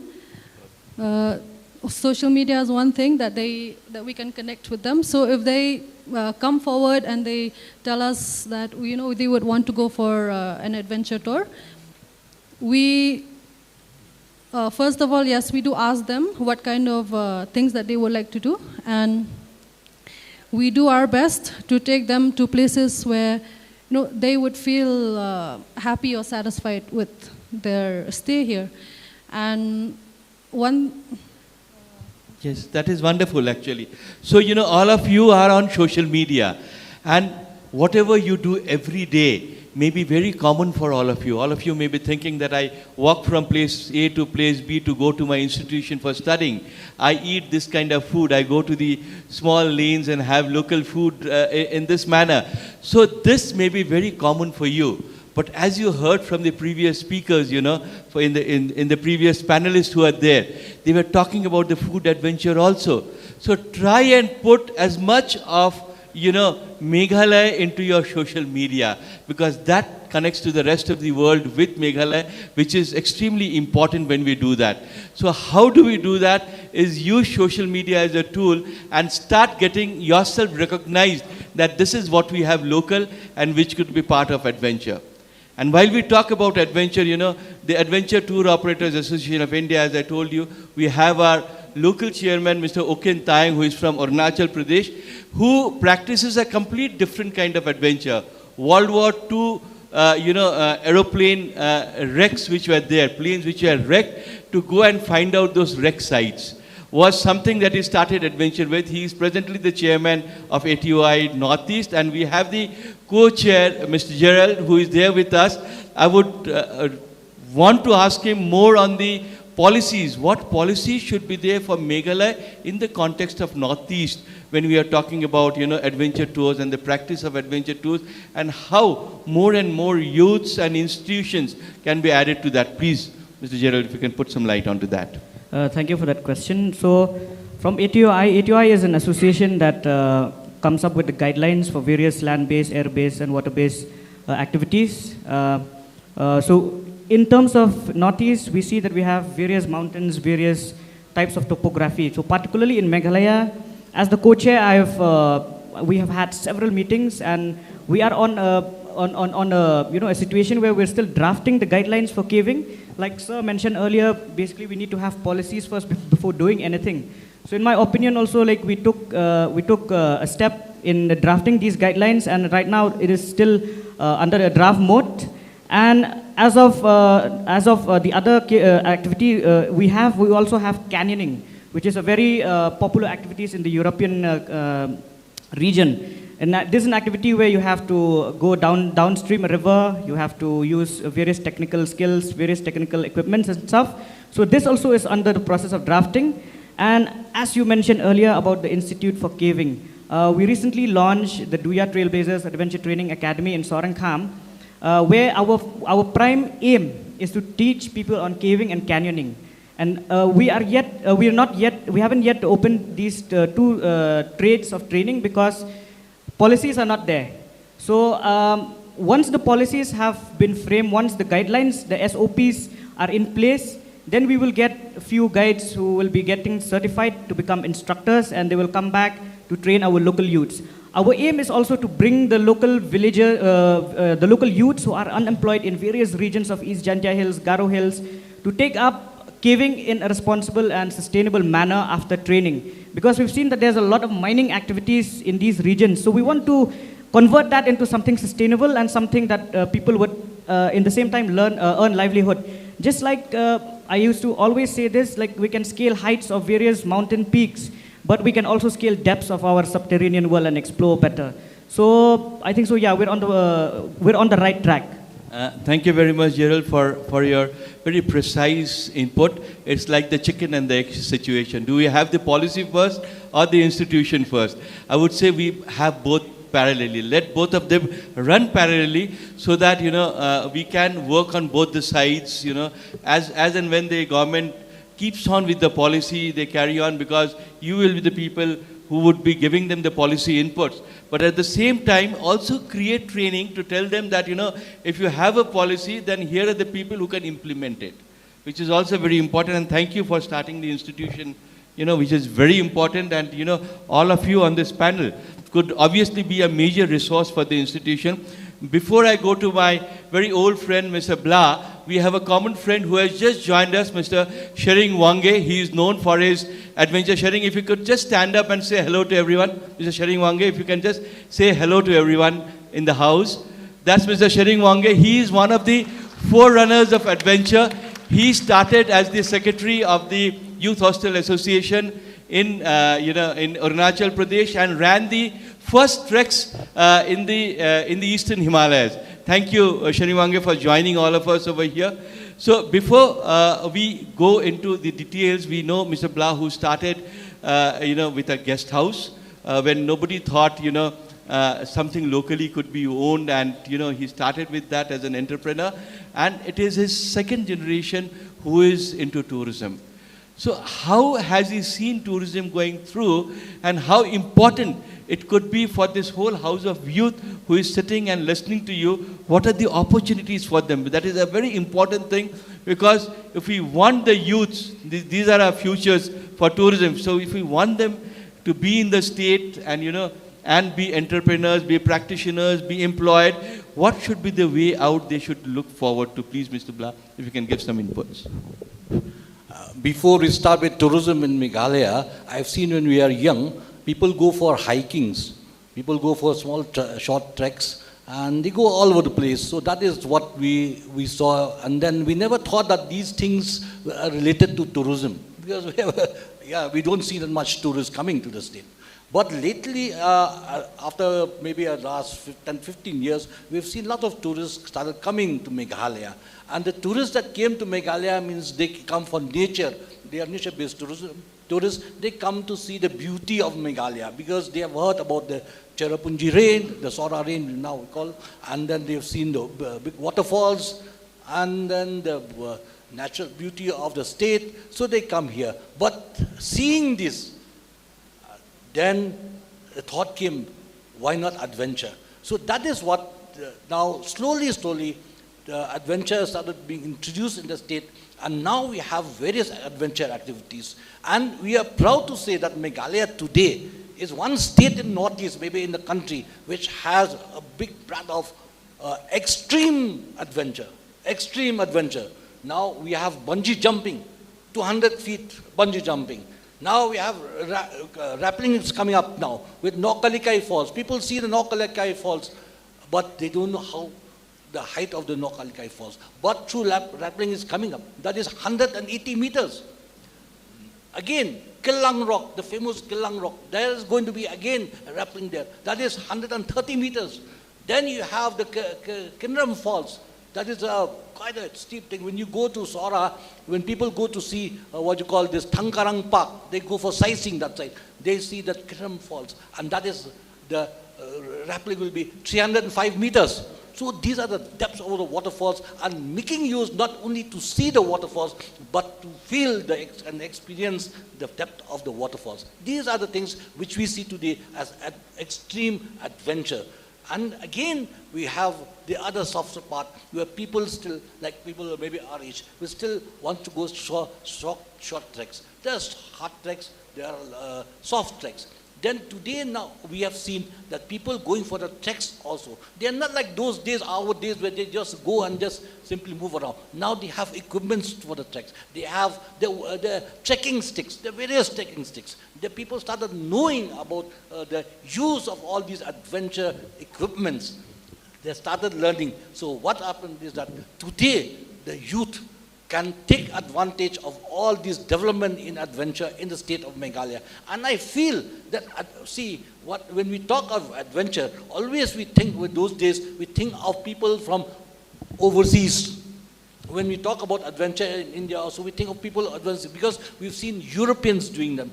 First, when I remember earlier, we used to see that bungee jumping is in another country doing, and we see it through the live television. But now it is close over. You are having it here itself. So that is what we should take advantage of these, and we should see that through the adventure tourism, we can invite more tourists with more experience coming to our state, and then also we could develop such a kind of a thing which we can say that it will sustain the tourism in our state. So this is a very, very nice input, Mr. Blah, because you have seen it through. When we began with tourism, it was sightseeing tourism, going to 5 points, 7 points, 10 points. That was the tourism that was known actually. And, there were, people who were working very differently, but they were known for their work. Someone like Mr. Toby Sinclair or someone like Mr. Raj Singh, who was doing something what was very different, but we always thought that was for the people who came from outside, the people who came not from the domestic tourism field, but people who were inbound tourists. So we always thought they were inbound tourist operators, and we were the ones who were looking into domestic tourism, doing only the 5 point, 7 point sightseeing and some, some food and, some stop somewhere, some museum somewhere. That was all that we were doing. But today, and that was the time when we had only one institute of mountaineering, that is Himalayan Mountaineering Institute in Darjeeling, that was set up by the Honorable Prime Minister then, along with Mr. Hillary, Mr. Hillary and Mr. Tenzing Norgay was the first field director over there. So that was the first need for mountaineering and trekking that came into the viewpoint. But later with time, the extreme adventure you just heard, it's zip lines. It is, it is bungee jumping. It is using the rocks, using the waterfalls, using the caves. So where are these kind of activities being used for certification, for training, and also for creating, the proper guides for this purpose? Because these are something in extreme adventure, even in soft adventure, when we talk about soft adventure, where are we producing these kind of guides for the purpose of tourism is the question. Because Shillong, for a very long time, has been the center for culture. Shillong was a center for culture for ages. We can say for 2 centuries almost, Shillong was a center for culture. But now slowly, Shillong and Meghalaya is coming up as a center for adventure also. So how do we rope in this adventure? Do we let it loose as we are doing it now? Or do we, adapt processes, policies, we bring in certifications, training, all these things together? Because other than, having tourism, we also have something which is also a part of adventure, which is known as cross-border tourism. Because in a place like northeastern region, where less than 2% is connected with the rest of the India through the Siliguri corridor, or which we know as the Chicken's Neck, more than 98% connects to the adjoining countries. And we have Elena ji from here. Can you say hello to everyone, Elena ji? Who has come all the way from Manipur to join us. And she works on cross-border along the Indo-Burma region, Indo-Myanmar region. They ran the first bus service between Manipur and Mandalay, which was flagged off by the Honorable Prime Minister himself. So you can understand that how the definition of adventure is changing with time. How do we adapt this definition of changing adventure into the policy of the northeastern region? And above all, how our previous speaker talked about peace, the political peace, the political will. People can be from any political party. People can have any kind of, agenda for taking it forward. But how do they say that we need peace in the northeastern region for Northeast to be the gateway between South and Southeast Asia? Because this is what is very important.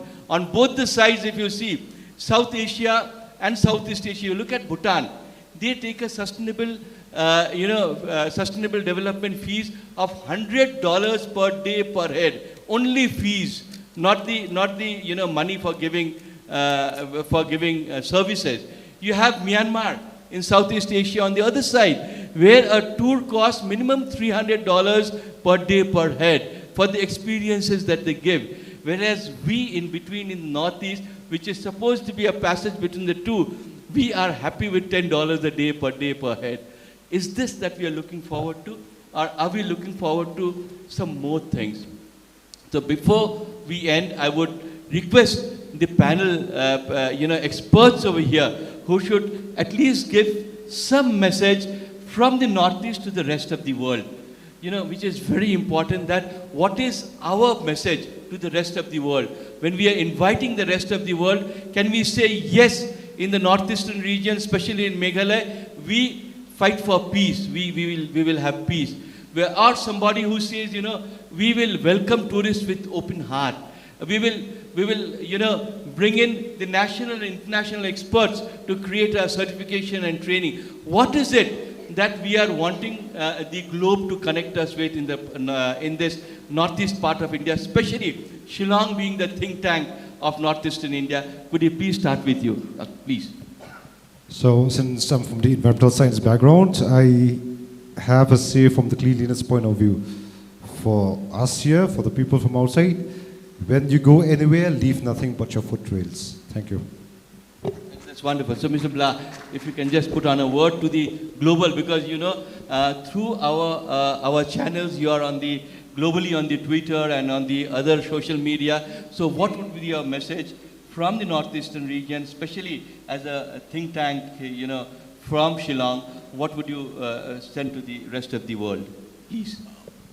I would like to welcome the rest of the world to this part of the world where we known not only as northeast of India, but the Asian confluence of the entire Asia, because we are in between their mainland India and the rest of South Asia.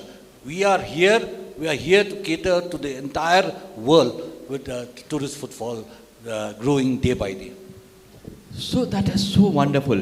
So this is an area for Asian confluence. I would say for Indian Express, for Financial Express, who is organizing this with the help of the state. This is the biggest takeaway that we can have is this is the center, the northeastern part of India, especially Shillong, is the center for Asian confluence. And how do we create that? We need organizations and media partners like you who would take it forward. Please, if you can just put on a word to the rest of the world.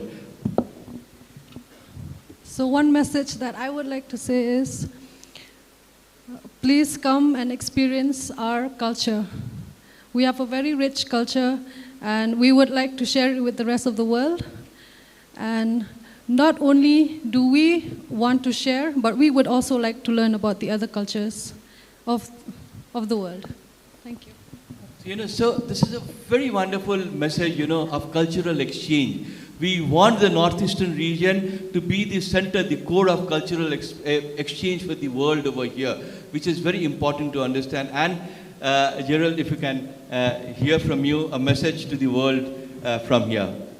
For me, I feel like policy is more important, so I think we have to look at the other way around. Like I mentioned earlier in the previous meeting, we can't sit in AC rooms and discuss policies. So I think we have to take it a bottoms-up approach, and I have suggested this in Lait Mau Siang, and it has worked. We need to have micro policies at various community levels. And that's basically the things that I want to give a message.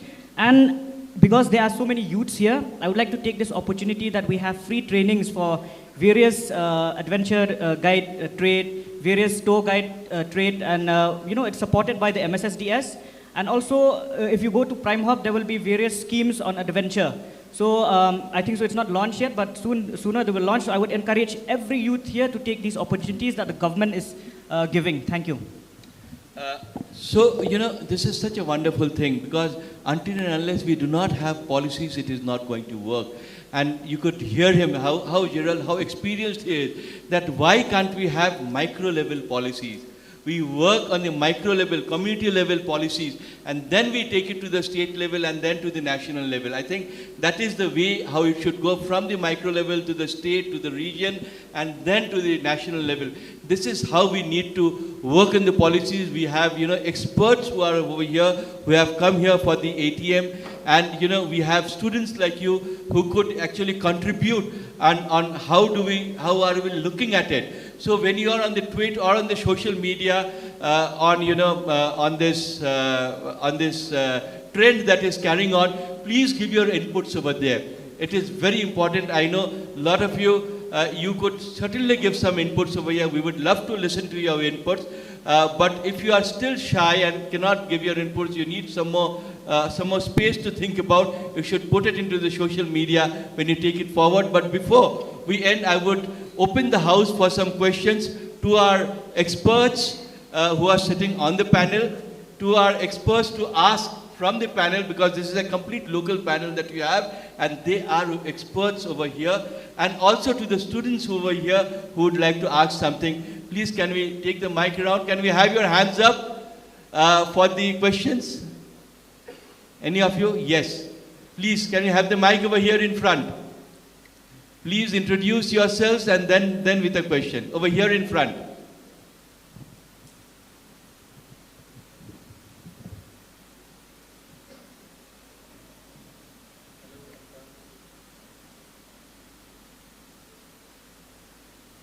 Hello, Altaf Chapri. You all know me now. How are you really developing accommodation? I mean, having seen the accommodation since yesterday, it's quite heartening to see what is happening in the Shillong region. Are you really focusing on really luxury tourism, luxury adventure tourism? Do we have to really only focus on really low tourism? Why don't you focus on? Thank you, Altafji, for your question. We already know, because I have been into the different award as a jury. So we have seen a lot of inputs, but I'll leave it to Mr. Blah to reply that how luxury and adventure is being married over here, especially in Meghalaya and in the rest of Northeast. Please. In Meghalaya in particular, now I think you must have seen that there are a lot of luxury accommodation now started coming in the state of Meghalaya. We do have even 5-star accommodation in Shillong, which was never thought of earlier.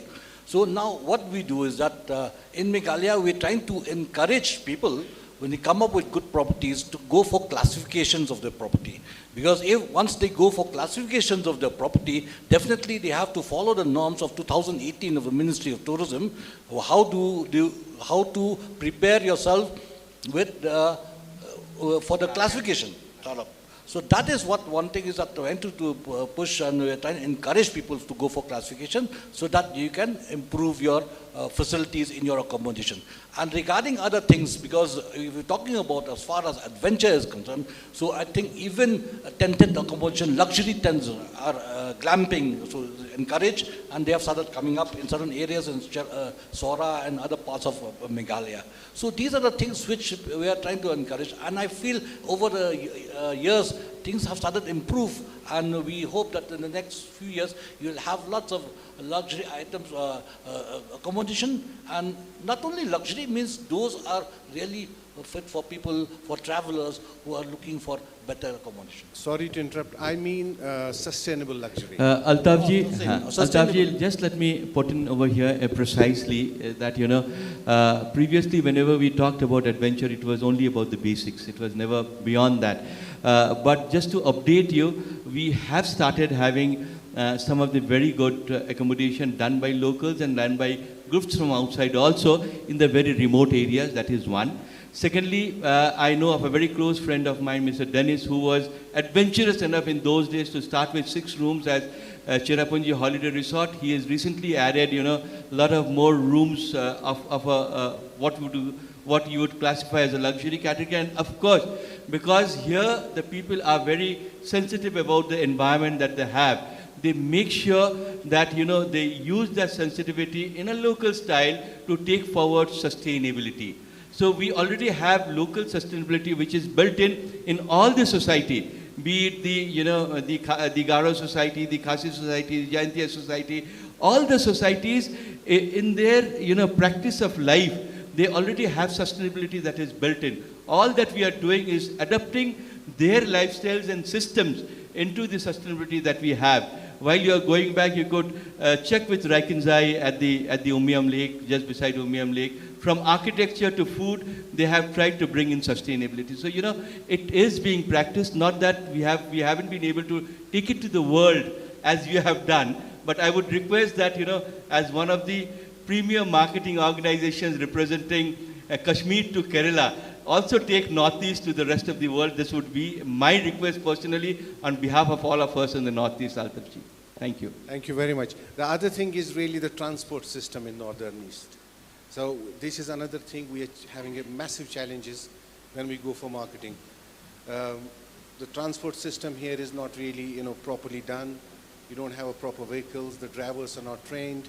We have all these issues from our clients who travel in Northeast. Altafji, again, you know, I would like to, on behalf of the panel, if they all are agreeing, is to tell you that, you know, it depends on the demand that is there. So, you know, as and when the demand is increasing, we are getting, you know, certified and well-classified transportation is already in. Only that it was very unfortunate that you had to take more than 10 years old vehicle yesterday from the airport coming over here. But I could guarantee you that, you know, our Sarathis, our drivers are very good. They are very well. They know about what they're doing. They know about what they're showing. If you tell them that, like when you talked about the dosas, the different kind of dosas, all that you have to tell them that I want to have something local. Because they always feel that the local food are for the local people. We have on the border where we are having our food, we have wonderful local restaurants with clean toilets there also. Only that you didn't demand for it, or as organizers, we didn't demand for all of you that, you know, we want you to come to a local restaurant. So everything that you are looking forward to is there. Only that it has not been married to tourism in a bigger way. So it's coming up, it's on the increase. If you want to add to that. Yeah. I think you must have noticed along the way that a lot of vehicles now, you know, prime vehicles. These vehicles have been given by the government to help to subsidize and help the entrepreneurs to come up with vehicles, means good high-end vehicles. That is the more idea. Because what happened is that earlier people think that, okay, we're driving a tourist taxi, you don't get enough passengers, even going from here to Guwahati. With a huge footfall of 16 lakhs tourists, Meghalaya is getting last year. So definitely the need arises for lots of vehicles. And when there are little shortage of vehicles in the market during the peak season, so whatever vehicles they are at the disposal, they try to convert into vehicles, tourist vehicles. Even private vehicles have started doing that. So now what you do in such a situation to standardize everything is slightly difficult. But the government and our stakeholders, we are all trying to standardize. That's why we're giving drivers training. From our tour operator association also we have done that, giving the full trainings to the drivers and see that we get good services out of this. Yes, thank you, Mr. Bala. You know, this is what the government is already pro. We in Assam we have the chief minister's, you know, subsidy. Over here in Meghalaya we have. So they are subsidizing the youth to come up with better services. I would request our other panelists also to add to that, please. I'll just add to that. Sir, actually, I'm very sorry to hear that. But in my opinion, I think so if you look for local... You don't have to be sorry, really. I'm just have a deep love for the Himalayan people. Please. I have a deep love for Himalayan people, and I share your thoughts. This is really just like my own state. So I really want you to do well. We'll do it, Gerald, and then I'm we'll come just asking the questions which we are really hearing from when we travel abroad. Yes, thank you, sir. So my humble suggestion to everyone here, be it from other states, is basically if you hire local services, they will give you the best.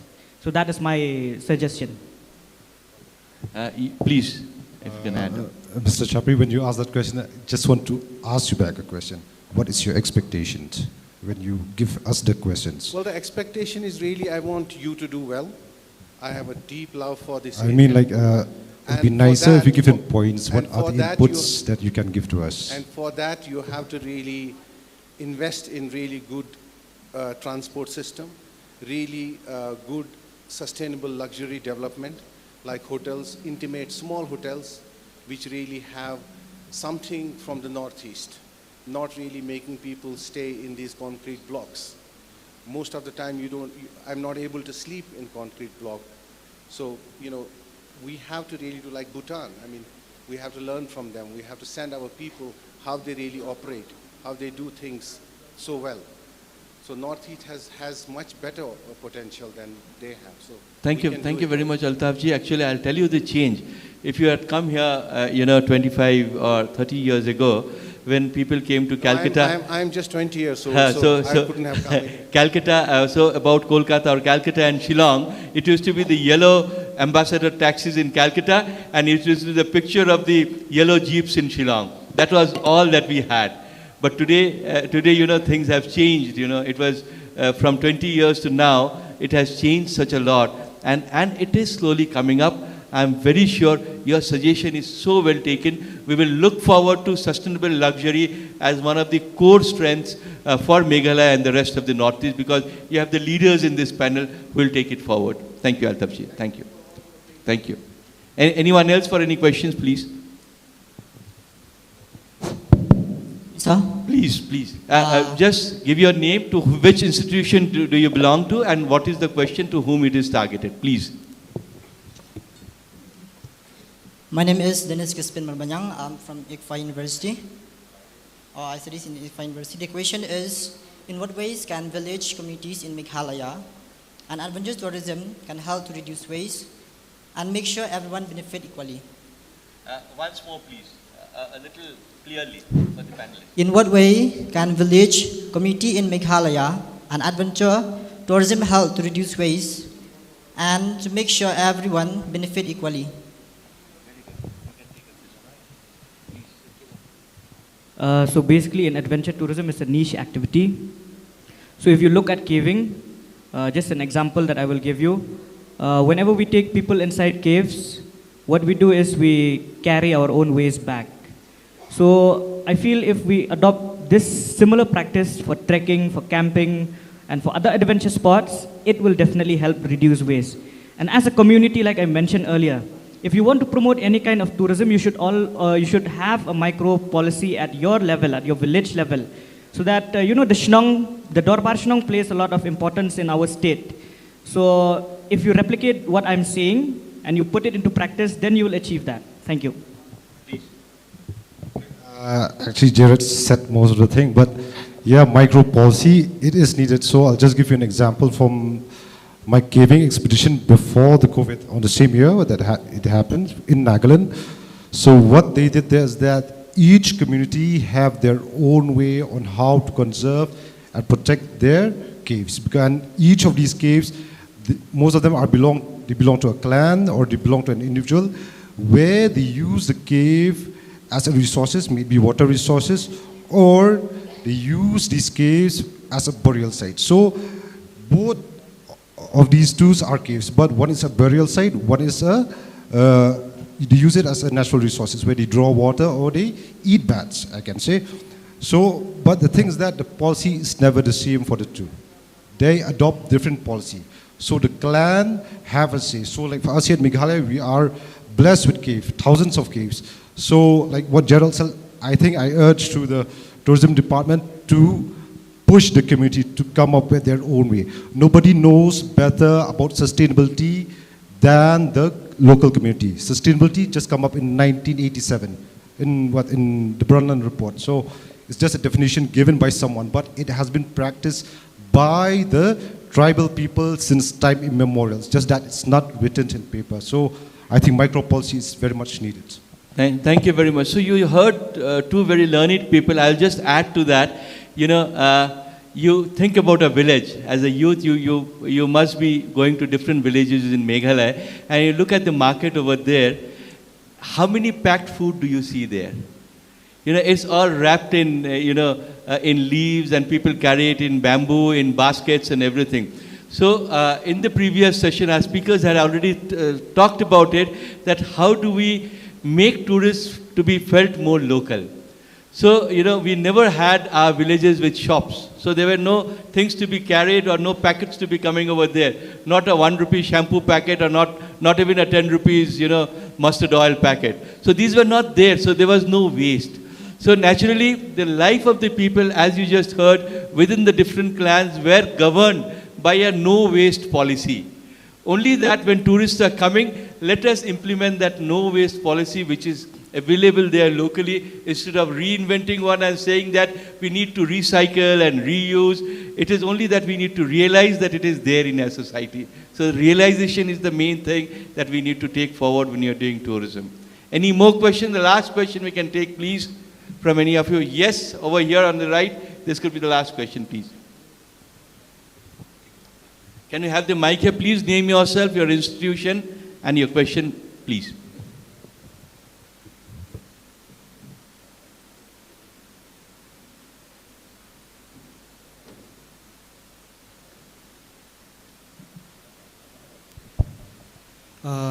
Good morning, respected sir, respected ma'am.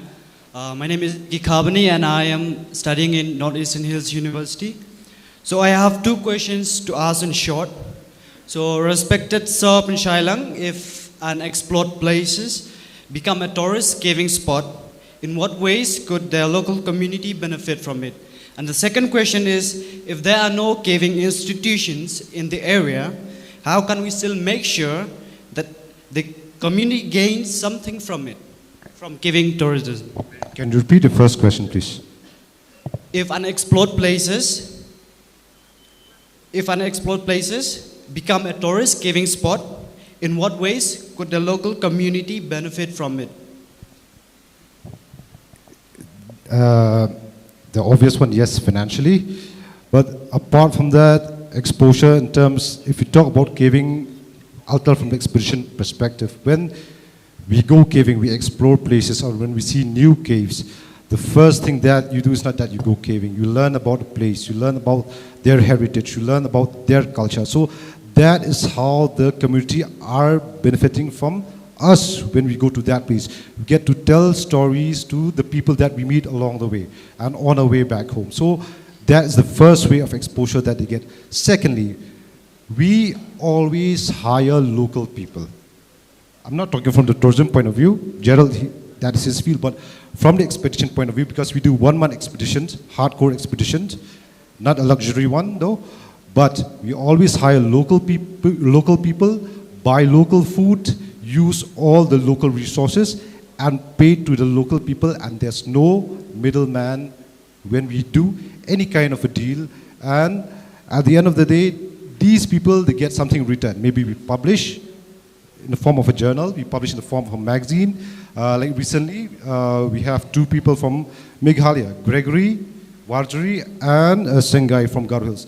Both of them, they won the film festival, a movie, created a documentary. And that is the exposure that they get, which most of the people around the world don't see about Meghalaya, specifically Garo Hills in this case. So that is how they benefited from it. Financially, yes, if you use it as a show cave. But you should mind that if you use it as a show cave, you should have strategies.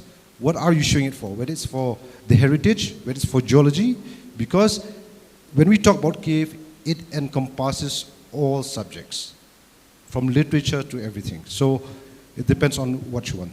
So thank you very much. So it was so precisely answered, before we go to you, it was so precisely answered, that, it starts with storytelling.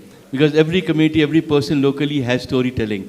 Then it goes on the skills and then the services. So, this is how tourism builds. It starts with storytelling and slowly builds, and it can only happen with the local. It cannot happen with an outsider. So I thought that we will end it, but what happens, it is for the locals and by the locals this session. We have a friend who was just here, who wanted to ask. Is he gone? He's just gone out. Can we have him in? By the time we have Madam Elena to ask to the panel, please. Yeah, good afternoon, everybody. It's not a question, rather a suggestion, because as you know, I'm also in the same field for years now. Like when we talk about sustainability, see, when we go back in history, or my native place, my grandparents, they never used any sustainable. This is a westernized word that has come into our lives. It has been with us within our society from the very beginning. Okay. So now, how to carry on that? Instead of policy making being done in AC rooms, let the community do the policy making. What's best for them? Let's involve the communities. Like I would give an example, like you talk about caves. I talk about Loktak Lake. The person staying just by the lake, he doesn't know. The lake has no value except catching fish. Okay? Now you have to make the community aware that there would be an economic benefit if they practice sustainable tourism or they welcome people from outside. Those things has to be done at the grassroots level before going for any policy making in the state or something. That's my suggestion only for the group. I think Mr. Raj Basu is doing good, working along with all the communities. I mean, it's a very good thing or something very exceptional. So that's why you were called the Gandhi of tourism. So that's why you given that name. So because it has to be by the people who are getting benefit, involve them in policy making. So I think that would be a better way going forward. Thank you. Thank you very much, Alina ji. So you heard two things, There are two things which were not there in our society, which was never there in the Indian society. One is the talking about sustainability, and the second is talking about stress. Because we never needed those, because those were naturally taken care for within the social norms or the social forms and the life that we had. So, in the lifestyle, in the life and in the thought process, we never had sustainability and stress coming in. It is only with new livelihood processes that are coming in, we need to think about it. So let the community take the ownership and decide how to take it forward, and let all of us sitting in policy making in the offices or at the state or the centers should learn from them, because they are the people who can teach us the sustainable development goals. Because in their village, through their life and lifestyle, they already have achieved more than 13 of the 17 sustainable goals in our country, especially in the Northeast. So this has already been studied and found out. So only that we need to bring that into the practice when we are using tourism as a tool. So I think we should call it an end, because, Sharingji, please, we are ready, because we have a friend who may come from outside and then ask. Yes. I've been given an opportunity by the organizers to, offer respect to all the panelists who are sitting on the dais. My name is Sring Wange, and I've come from Arunachal Pradesh. I've been in the tourism industry for last 20 years plus, and I really love this gathering here, who have been enjoying this important session since morning. तो एक ताली तो बहुत जोरदार से बनता है सब के लिए. Everybody, please. Thank you very much. तो मैं और ज़्यादा कुछ नहीं बोलूँगा, मैं इतना ही बोलूँगा कि आप लोग जितने भी students हैं mostly who are into tourism, please take it very seriously, because tourism is the next big thing in Northeast. Okay? And the veterans who are sitting here on the dais, you are all very lucky to listen to them. And please follow them, follow their advice, and let us all, not just Manipur, not just Arunachal, not Nagaland, or not Manipur, or not just Meghalaya. We are all united together, Northeast India. Okay? So we all will take Northeast India tourism to the next level, and you all are the future. So I would just like to offer a small respect to our 5 panelists who are sitting here, and for this I've been given the this one permission by the organizers. I really thank the Indian Express Group, the Financial Express Group, the organizers, and Meghalaya Tourism for this opportunity. A big applause once again. Thank you.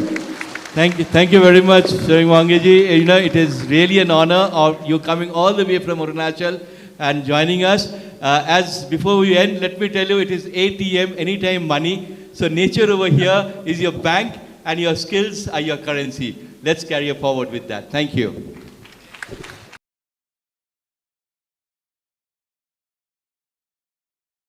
Hello, everybody. It's been quite an exciting morning. I'm just going to adjust this. Am I audible? Can you raise your hands? I want the backbench to see. Great. I want you to ask me questions at the end of the session by raising your hands. So you can't pretend that you haven't heard me. So this whole day we've been talking about adventure, this whole conclave is about adventure, and I'm here from the national body of adventure tourism, which is recognized by the Ministry of Tourism. We are there in all the states of India, and all our operators not only conduct adventure activities in India, but in all the 7 continents. ATUI was founded in 1994 by 7 people, and today we are 700 plus. And I'm very proud to say that we do have Gerald Duya, who you heard today. He's our co-chair for Northeast, and he is actually based out of Shillong. So Gerald, can you please get up so that everybody can see you?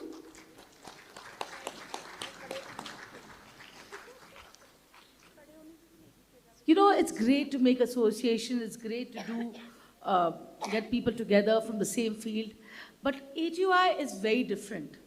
It's focused on a couple of things that makes us really special. One is that we are about exploration, and I'm very excited to hear about geotourism today, about cave tourism. We don't have a standard for it right now, but we will be pursuing this and hearing more about this going forward. Safety. Safety is the key thing that everybody has to take into consideration when they are going for an adventure activity. In the last 2 panel discussions we've been talking about, if you're going abroad, it's much easier for you to go for adventure activity when you think of in India, because you don't have the safety guidelines in place. And most of the people, like Rajda just told us, anytime money. They think that this field is exploding, a lot of people are doing this, it's great to get into, let's just get into it, without thinking about the consequences that it brings across to you. So safety plays a very important role, and for this specific reason, ATUI has developed 37 national adventure tourism guidelines for the ministry, and these are being implemented, and these are also available online on our website. So in case somebody who's already into adventure, you can go and have a look at what the guidelines are just to get an idea. And in case you want trainings, you can of course reach out to us. You have to have challenge. You have to have passion. You have to believe in excellence. You just can't do something just because it's there. It's a standard. Adventure is about climbing mountains. It's also about climbing hills. It's also about doing the trails, which may seem difficult and it may lead you to a destination which you have never been before. So if you are a person who is excited about things differently, exploring, finding something new, come and talk to us. That is what makes you an adventure tour operator or a person who is interested in adventure. Responsible tourism. We've heard these magical words, ecotourism, responsible tourism, sustainable tourism. How many of you know that all of this comes under sustainable tourism? Can I see a show of hands in the back, please? Do you all know this is the same thing? No show of hands, nobody knows this? Okay. So sustainability is the thing that we all need to achieve, and it is done by, of course, being responsible in your work, or by example, by doing ecotourism. Ecotourism was a word that really got trending, I think, 15 years back, Dada? And now that it became responsible tourism, now it's sustainable tourism. So whatever you're doing, ensure that it leaves no trace behind. No trace means no plastic, nothing that damages the environment, nothing that pollutes the water body in that area. We were just having this conversation a few minutes back that, in Ladakh, back in the day, we had dry toilets. And families were going and using that. We never had the issue of water getting polluted. So families would go and drink water from the riverbed and drink it and cook with it. You were not even allowed to spit in that water. Am I right, Dojin? Yeah? You were not even allowed to spit in that water. But today, what are we doing? We do not have protocols in place which ensures where does that water get channeled and routed through. So this is what we come and help you understand when you're part of as a member of ATUI. Our mission has always been getting the whole adventure tourism body together. And what we've done for the last few years is we've started a new initiative known as the ATUI Women's Collective, where we are striving to get in touch with all the women who want to get into adventure, who want mentorship, who are already in the field of adventure, and they don't have any way of, moving forward. We do understand that the adventure tourism has in the past been a male-dominated field. But today you will see a lot of women coming forward and placing a mark. And how these women help the other guests and other clients is very simple. There are a lot of single women travelers who only want to travel with women companies, they want women guides, they want women drivers, they want women run homestays, and this whole thing comes together, and that's what we're trying to do in this space. We heard a bit earlier in the day about, the satellite camera or the satellite phone or the GPS being a challenge. Yes, it is. Who does the advocacy for this? We do it with the government. We've realized that certain types of star classification, we spoke about standardization earlier, that, okay, we need to have a 5-star, we need to have a 3-star or a 4-star or, a luxurious accommodation. Who sets these standards for that? The ministry does that. But we in partner with them and we go and tell them, listen, there's a particular guideline in the ministry handbook which says 2 bottles of 500 ml of plastic water bottle has to be provided in the rooms on a daily basis per individual. So we went back and told them, guys, this is a very fragile location. Let's take that away from the requirement. Let's ensure that we talk about reverse osmosis or filtration. Filtration is a much better method of filtering water than reverse osmosis. You go ahead and do that, and you use the glass water bottles and supply those glass bottles in the room, which get refilled on a daily basis. So what happened in this case? Number one, the hotel or the homestay did not have to worry about how would they manage the waste, because I know most of you who've come from small villages around, the panchayats or the local communities, they don't have a waste management system in place right now. So that's what we came in, and we went to the government and told them, please remove this as a policy. This in turn helped a lot of hotels. Secondly, for the satellite, we work very closely with the Indian Mountaineering Foundation. And soon we will be letting all of you know that if you are a part of ATUI, you can actually rent a satellite phone via the Indian Mountaineering Foundation in association with ATUI. So we are actually procuring some handsets and supplying it to them. So it becomes easy for our partners and our clients to go to these areas where there is no communication. And this actually helps you in understanding, if you need any help, if you need any rescue operation and so on. Industry associations. We do have a lot of ATUI members here, but what is interesting is you don't just have to be a tour operator to be a part of it. You can be providing equipment, you can be providing insurance, you can be providing accommodation, or anything that assists in it becoming one team. So what we saw over the years is everybody is giving business to each other within the community. And that is what we want. We want adventure people to know who are the other adventure people in India and come together under one umbrella so that we can help and support each other. And this also goes for you students. If you are looking to get into adventure, you want to go for the guide training, you want to explore a particular location, get in touch with us. We do have an expert in that area who can guide you in going to that area for any kind of internship or any kind of job. Or if that thing is actually right for you, there can be that kind of mentorship provided. International Adventure Tourism Associations. We just don't work on an India model. We take the best practices from abroad. So we are very closely working with ATA, which is the International Adventure Tourism Association. So if they have any policies, we get abreast. Our leadership completely goes and continuously goes for conclaves and meetups internationally. Like we just had one in Peru, so they had gone there. Then there was one in Chile. So they want to see what are the practices happening there, and then they come and circulate that information to our membership or whoever's looking for that kind, to do something similar. Standards, we work with BIS. So our safety standards, we are coming up with gender responsive standards because we can see that the world is changing. Back in the day, we used to talk about travel getting booked 6 months in advance. Then it became 3 months in advance, then 1 month in advance. And if you're talking about domestic now, it's T minus 1. The whole landscape has changed.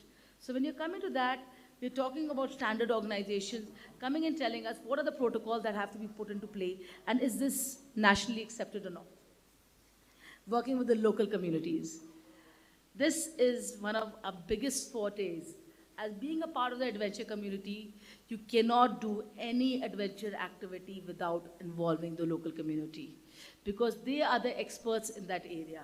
Today, I'm so proud to hear that all the previous panelists, they have been talking about this again and again and again and again.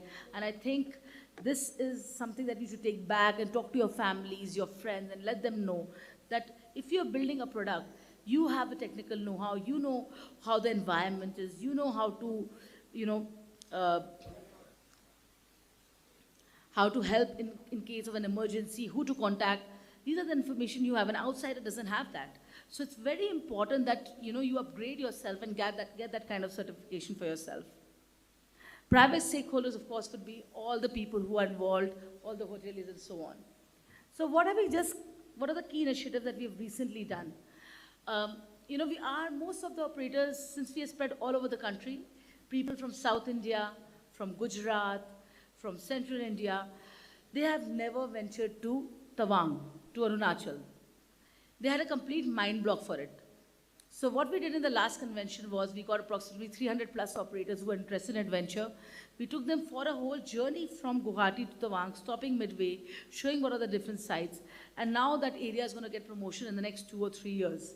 And it will help the right kind of clientele to come into the space. This is the biggest and most upselling thing, which is the Responsible Adventure Tourism Guide course. This guide course, we do it for 3 days and for 5 days. If you just want a basic CPR and how to be a guide, 3-day course. But if you want to be a more aggressive, you're going to the right into the wilderness. You know that you will not get any kind of medicine there. You will not get any kind of band-aid or any kind of machine or instrument available. How do you save somebody? How do you help somebody in that difficult position? We do that course. We need minimum 40 people, so if all you students come together, you tell ATO, you tell Gerald that, listen, we need to organize this. We can speak to the government and organize this in your university as well. It will make you certificate ready right after college for employment. Webinars, okay, we keep on updating our industry for webinars, activities, and so on. And this is our ATO Women's Collective. You can see me, there's Ajita from South India. We have Shelja, and we have the founder, President Arsh. So the whole idea, like I mentioned before, we are completely looking at getting women involved. So in case you know of somebody who is a woman adventure traveler, who is in this business, please tell us about it. We would love to reach out to them. Arsh runs the company. She's now started doing outbound to Finland, to Svalbard. She also does explorations within India, wherever there are adventure activities. I run wildlife resorts in Sundarbandwas, Pench and Kana, and they are all sustainable, eco-conscious properties. Ajita does adventure races.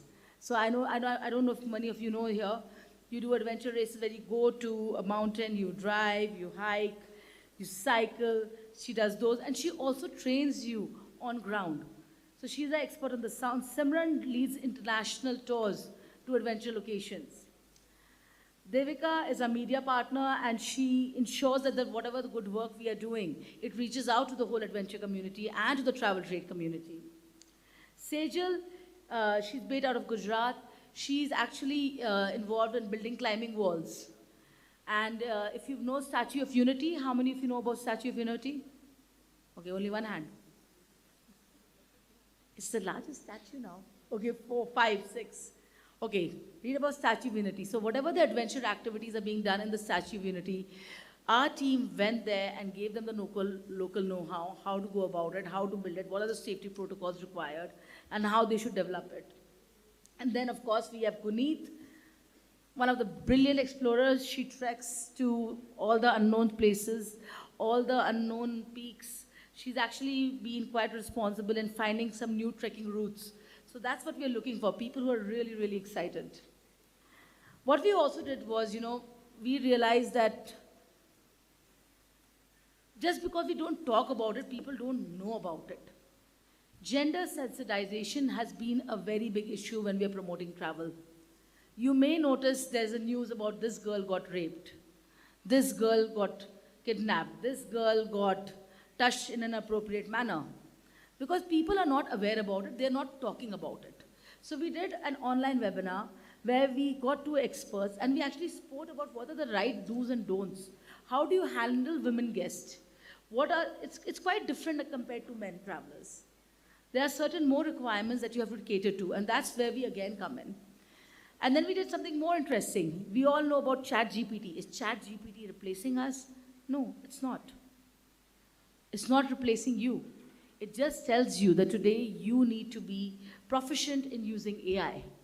And that's what we did. We went online, we got that whole travel trade body, we gave them a 1-hour workshop. These are the apps, these are how you use it, and start working on it. We will do a follow-up on each and every app. Like, I don't know if you've heard about GenSpark, you've heard about Perplexity.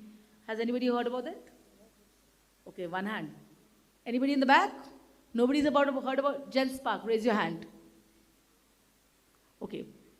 Your students, this is the right time, you have clean minds, start using these apps. This is what is going to help you in promoting your location. You will get amazing presentations, amazing data available very quickly to you. So we're doing things like this. Then what we have also done is we are not only a Delhi-based organization. We have realized that each and every area that needs to develop has to have a separate person who's responsible for it.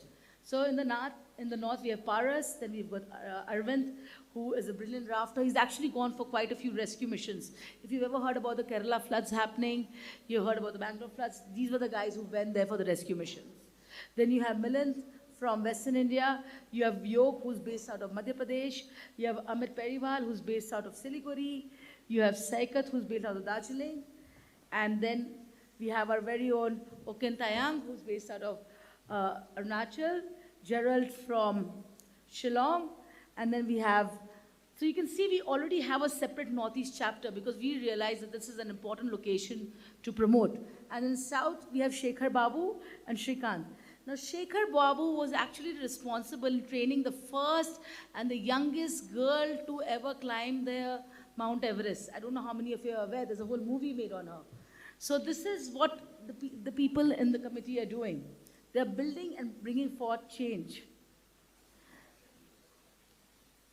So what we are looking for over here, we are looking forward to you guys coming up with ideas, new adventure locations, things that we can build on, new policies that we can build on. You can directly reach out to Gerald, who is our local co-chair here, tell him about it. Then we can completely, circulate that data with the state. Secondly, what we're also looking at is increasing the safety workshops here, the CPR trainings, the guide trainings, so on. Currently, we've done all our courses in Uttarakhand, Delhi, Maharashtra, Telangana, Tamil Nadu, West Bengal, and Arunachal Pradesh. And we are looking forward to doing this course here in Meghalaya soon, and we would like your support in that. Like I mentioned, basic witness first aid, CPR, and so on. This is just a quick image of how our trainings are done. It's not that you're sitting on the table and reading and writing. It means you're learning hands-on. From everything, from every knot, from a safety knot, to how do you do a splinting, how do you do a CPR, you learn it, everything on hands. And that's why we have a team of 11 to 12 people who come down to do this. And it's actually a very good certification to have. So this I've already spoken about. This is another thing. How many of you know that you need insurance for doing adventure activities? 2. Do you know you should get insurance for doing adventure activities? 3. Yeah. Who's gonna take take care of the risk, the payment? So there are companies providing insurance for adventure companies. It's very, very important, and that's why we went online and we educated all our members about it. How do you go about it? What are the trends? Because all of you must have seen that the tourist numbers have not been the same as it was right after the pandemic year. After the pandemic year, there were hundreds and thousands of tourists. But right now, the numbers have dipped a bit. Why is that? So we spoke about that. Just to let you all know, the main reason is, we all want 5-star accommodation, but it has to be value for money. It can't be that you're just spending X amount of money and it's not going to the local community and it's going to the organization's pocket. It has to make financial sense. So if anybody is interested, you can reach out to me. Can all the ATOI members please stand up? Yeah, thank you. We have, as you can see, 1, 2, 3, 4, 5 ATOI members here. Please feel free to reach out to them, speak to them after lunch or during lunch, understand what we do, and please give us any ideas that you need. And in case you want to become an individual or professional membership, we are there for you. Thank you so much.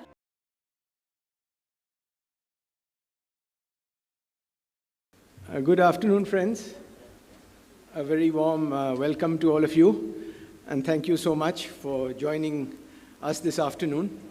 At the very outset, I would like to thank the Indian Express Group, Financial Express, Meghalaya Tourism, and the entire team for giving me this opportunity of making this presentation to all of you today. Thank you very much, the entire team, and for this wonderful event. So it's always great to be back in the mountains, and it was great to fly into Meghalaya this morning. When I landed, the weather was beautiful, it was green, and it was actually a feast for the eyes. So my presentation today is called Mountain Moments, Photographs from the Himalaya. South Col Expeditions, I'll just touch on it, is a very small company. You can almost say that it's a one-man company, and it does treks, climbs, and photography trips and workshops, mainly in the Himalaya, which includes places like Africa, Kilimanjaro, Mount Meru, Kenya, and so on, and the Indian Himalaya, Nepal, and Bhutan. So this photograph, the opening photograph of the presentation, is in fact shot in Nepal. It's shot in an area called Solukhumbu, which is the home of the Sherpas. And the moon is in fact coming up as the sun has gone down. It's dusk. The mountain on the right, the shapely spire, is called Amadablam, 6852 meters, one of the most spectacular mountains of the Khumbu. And the first peak on the left here with the cloud on top of it is Everest, and next to that is Mount Lhotse. So we'll start with Ladakh and Zanskar because that is an area which we visit very often. And this photograph shows the village of Photosur in Zanskar. So to give you a background, Photosur was on a very popular trek in Ladakh called the Across Zanskar Trek. That trek used to start around the monastery of Lamayuru, cross 7 passes, come to the capital of Zanskar, Padam, and then if you had the inclination and the drive, you could proceed beyond Padam to Phuktal, and then cross the Shingola and end up in Darcha. So it was one of the signature treks of Ladakh. It was a 21-day trek. We did this trek almost 15 years ago, but unfortunately now, like many parts of the Himalaya, the entire trek has been impacted by roads. There are multiple roads coming into Zanskar. One road follows the Zanskar River, which has in fact killed the Chadda trek, which used to be a very famous trek in Ladakh. And there is another road which goes across these passes and comes and ends up in Padam. So there's a lot of, what will I say, jeep tourism now in Ladakh, more than I think trekking tourism. So if you fly into Leh on the Delhi to Leh flight on an early morning, look at your left side, you will see this spectacular view of the glaciers and the mountain ranges behind, extending all the way to the Karakoram. And I've been doing this flight every year for almost 20 years. But recently I've been observing that all these glaciers which you see, which are packed with snow, have now no more snow. Most of them are rock, most of them are rubble, and thanks to the problems of global warming, climate change, and general overheating of the planet, we are left with very little snow. And that is really unfortunate. So Markha remains the most popular trek of Ladakh. If you ask anybody, one trek which you want to do in Ladakh, they will say you do Markha. So this is in fact on one of our Markha treks. We do Markha quite often, even though that trek is also impacted now by roads. So this is the Markha campsite, and you can see the moon which is rising above the monastery. You can just see the shadow of the monastery at the back. This is also on the Markha trek. So if you're there in summer, in the months of July and August, you would find the Markha village with these beautiful mustard fields and the trails going on to Umlung. And the Markha trek actually culminates in a pass called the Kongmarula. So this is in fact my trekking group approaching the pass of Kongmarula. And behind the mountain which you see is Kangyatse. So there are 2 Kangyatses. The peak on the right, I don't have a pointer, so I can't point, but the peak on the right is actually Kangyatse 2, which is now a very popular trekking peak. I think some of you may know that the most popular trekking peak of Ladakh was Tok Kangri, And that had the maximum climbs. But sometime around, I think, 2018 or 19, Stock Kangri was closed. The villagers of Stock Village said they did not want Stock Kangri to be open anymore because of the degradation of the environment. So they closed Stock Kangri in 2018, and it's been closed since. So sadly, after Stock was closed, Kangyatse 2 replaced Stock as the peak which everybody climbed. So now if you go to the Kangyatse 2 base camp in summer, you would possibly find maybe 200, 300 climbers there. So I'm not sure if if Kangyatse 2 is becoming another Stock Kangri, and the Ladakh Association may think of doing something there itself. So this is another signature location of Ladakh, So Moriri. There is again a trek which comes to So Moriri. It crosses from a village called Rumse through another lake called Sokar, and then it comes to So Moriri. It's about a 5-6 day trek, but you can also drive to So Moriri. There's a jeepable road which takes 5-6 hours, and from Leh you can hit So Moriri. So this is a picture taken almost at the end of the season. I was there once in mid-October, and that is the reason why the grass is almost turning brown. The Pashmina goats and the sheep are being sent out to the pasture to graze. The lake So Moriri, and behind it is 2 peaks of that region, Chamser Kangri and Lungser Kangri. So this is another trek in Ladakh which has not been impacted by roads. It's called the Phiang to Hunda trek, which goes from the valley of the Indus, crosses the Lazarmola Pass and enters the Nubra Valley. And you come back by driving across from Khardungla. So this is some of my group descending on the other side. We've crossed the Lazarmola, and when you descend on the Nubra side, there's a big glaciated ice field which you need to navigate, and you need to go down. It's still a very spectacular trek, and it's still worth doing. So now we come to Spiti. Spiti borders Ladakh. It's also part of the Trans-Himalaya, both Lahul and Spiti. So this is near Kaza. This is the Spiti River, which carves a riverbed like this near the town of Kaza.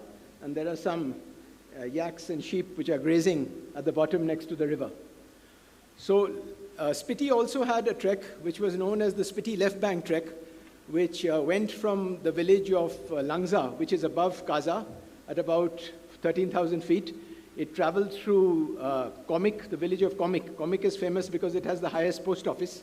It traveled through the village of Komik, Demul, Lalung, and then came to Dhankar.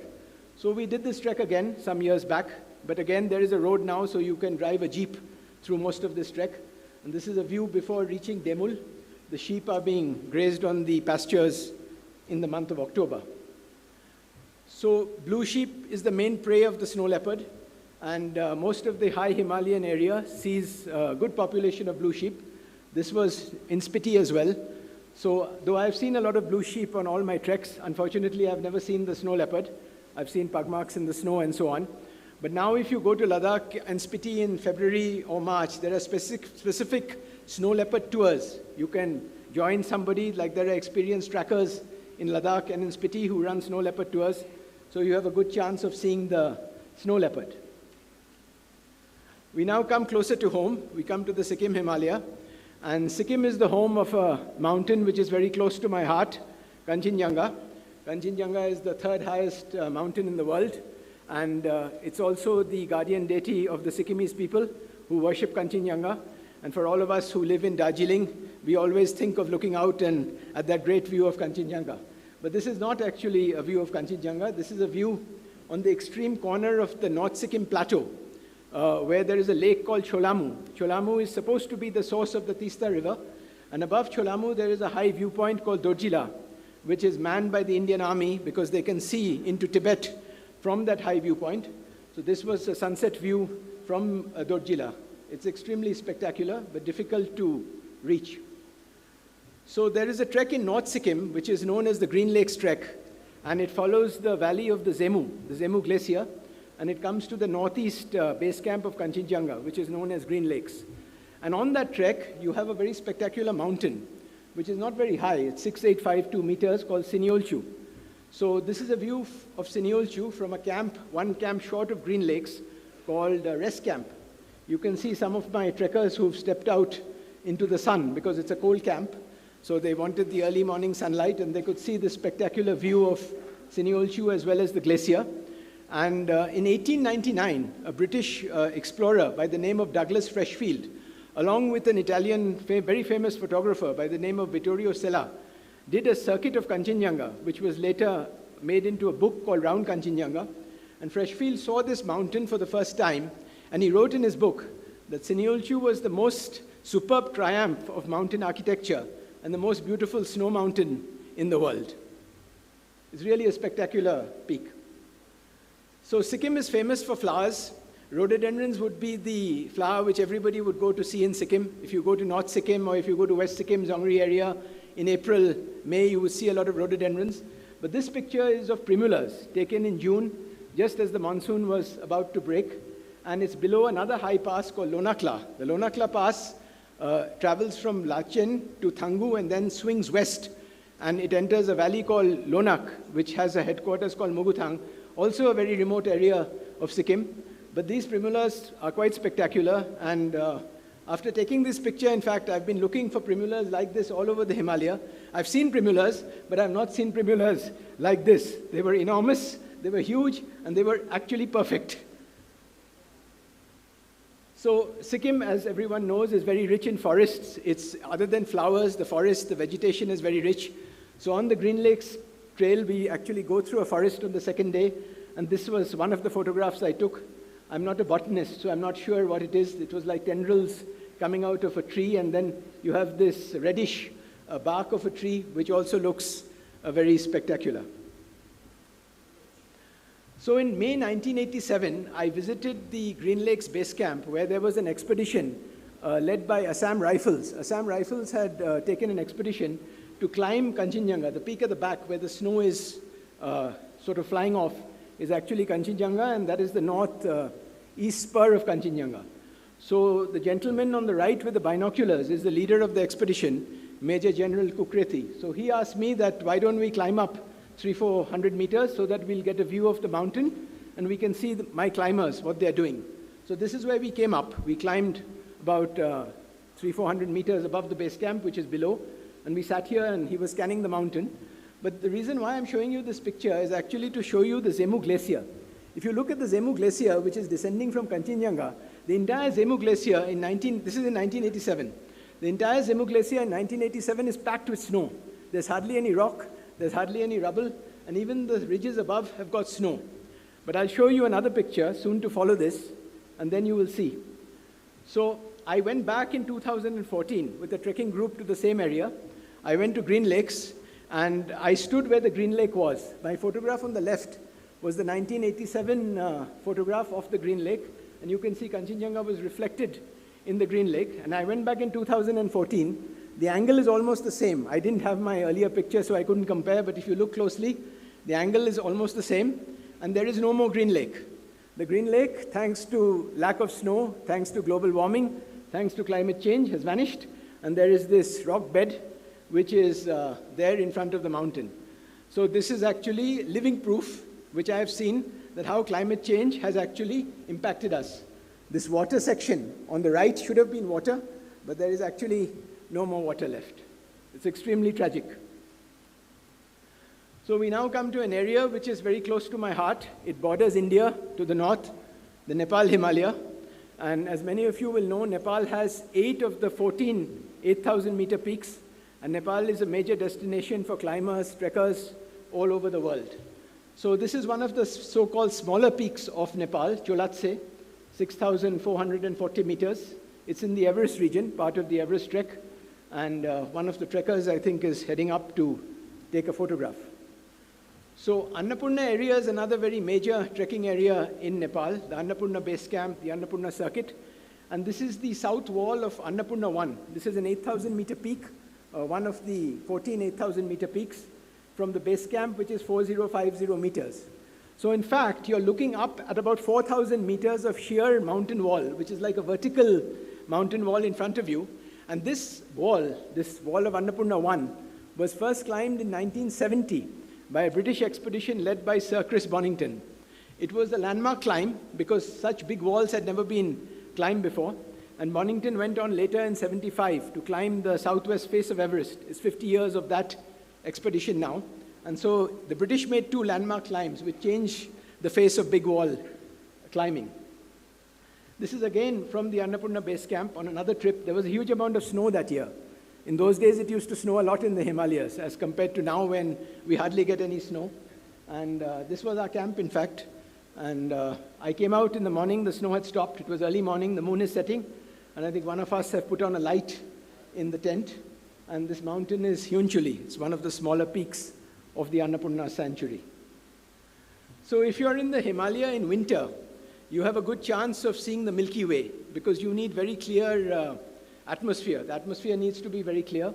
So this is in the Annapurna region in a location called Poon Hill. Poon Hill is also a very popular trekking destination. It's about 3,000 meters. It's reached in about 2 or 3 days from Pokhara. It's not a very difficult walk, so everybody can aspire to reach Poon Hill. And if you're there in the evening and it's clear like this, you will see the Milky Way like this with Dhaulagiri, one of the 8,000 meter peaks in front of you. So Everest Base Camp is on the bucket list of all trekkers. Everybody wants to go to Everest Base Camp, like all climbers wish to climb Everest. But other than Everest Base Camp, there are some other treks in the Everest region. Like one of them is a very difficult trek called the Three Passes Trek. And this is one of those 3 passes called Chola, which is 5,420 meters. And my group has in fact just crossed the Chola and is coming down onto the other side. But this is a glaciated ice field. And in bad weather, like the snow which Nepal had recently, it can be a very risky and difficult crossing. And I've attempted Chola 3 times, and this was the 3rd time when I was successful, because the other 2 times, due to bad weather, snowfall, we had to bring the group back, mainly because of safety reasons. We could not take a risk of getting them across and getting stranded and then, having a major crisis on our hands. So this is one of the other passes of the Everest region called Renjola, and it starts from a village called Gokyo, where there are 5 high-altitude lakes. One of our trekkers is about to cross actually where the mist is, you have a lake below that, which you cannot see. And he's heading up, actually, and the peak in the back is Cholatse, and on the right is Taboche. It's also a very spectacular location. So this is also in the Everest region. The peak you see here is Lobuche East. So Nepal has a designation of peaks which they call trekking peaks. These are so-called smaller peaks, around 6,000 meters in height. But the word trekking is actually a misnomer because they are not trekking peaks. They are basically mountaineering peaks of a smaller height. So this is our base camp of Lobuche East. You can see our tents here, and some of our trekkers are heading to the base camp. It's quite a steep push from here to the top of Lobuche East. So I just included this picture to give some variation from mountains. Sometimes when we are in the mountains, we are always focused on the big things. We want to see big peaks, big sunrises, big sunsets, and we always look for that. So, things which are near us, like in the water or in a stream or a leaf in the forest or a plant, we normally miss out. So on one year we were walking and it started snowing, and then the snow stopped and these ice crystals had formed in the river, and part of the twigs of a branch had actually got iced over like this. It was very interesting to see and very spectacular as well. So if you're in the Himalaya anytime, look at the smaller things as well. Don't just stick to the big mountains. So culturally, the Himalaya is very rich. I don't have enough time in this presentation to get into that in detail, so I've just shown you 2 pictures. On the left is a skeleton dancer in Sikkim. It's an Enche monastery. In Sikkim, like in Ladakh and in Spiti and in Nepal and Bhutan, you have what they call the mass dances, where on auspicious days like Losar and Lusong in the monasteries, they dance these spectacular dances. So this was in Enche many years back. And on the right, this is what is known as an Agni Puja as part of a festival called Dumji. Dumji is a Sherpa festival. It takes place in the Solokhumbu in the monsoon. It's a 4 or 5 day festival. And on the last day of the festival, they have this Agni Puja, where they light this massive fire. And this is the head monk or lama of the monastery who is actually praying to the gods. He prays actually to Guru Padmasambhava. That is the festival to Guru Padmasambhava for prosperity and good health and so on. So as I said, winter is a good time to be in the Himalaya if you can put up with the cold. And this is again Everest region, a mountain, a neighbor of Everest called Nupse, 7861 meters, reflected in a small lake. Winter, you get good sunsets like this. So if you can brave the cold, winter is a good time to actually go. So this brings me to the end of my presentation. I will show you 2 videos after this. So I just wanted to sum up in this presentation, what my thoughts are. So for the last 35 years, I've been in the Himalaya. I've spent most of my time there. And I think it's always been a search for the right light. Light, obviously, because without light, it's very difficult to get a photograph. The right time of the day also. Like, you need to be there when the light is in the right place. You need to be there at the right moment when something is happening. And you need to try to convert an ordinary moment into an extraordinary moment. So that has basically been my philosophy, both photography and mountains, for the Himalaya. Can we have the video? So there are two videos. The first one is on Ladakh, and the second one is on Kalapathar, which shows the view from a viewpoint. So this one is on Ladakh. It's self-explanatory.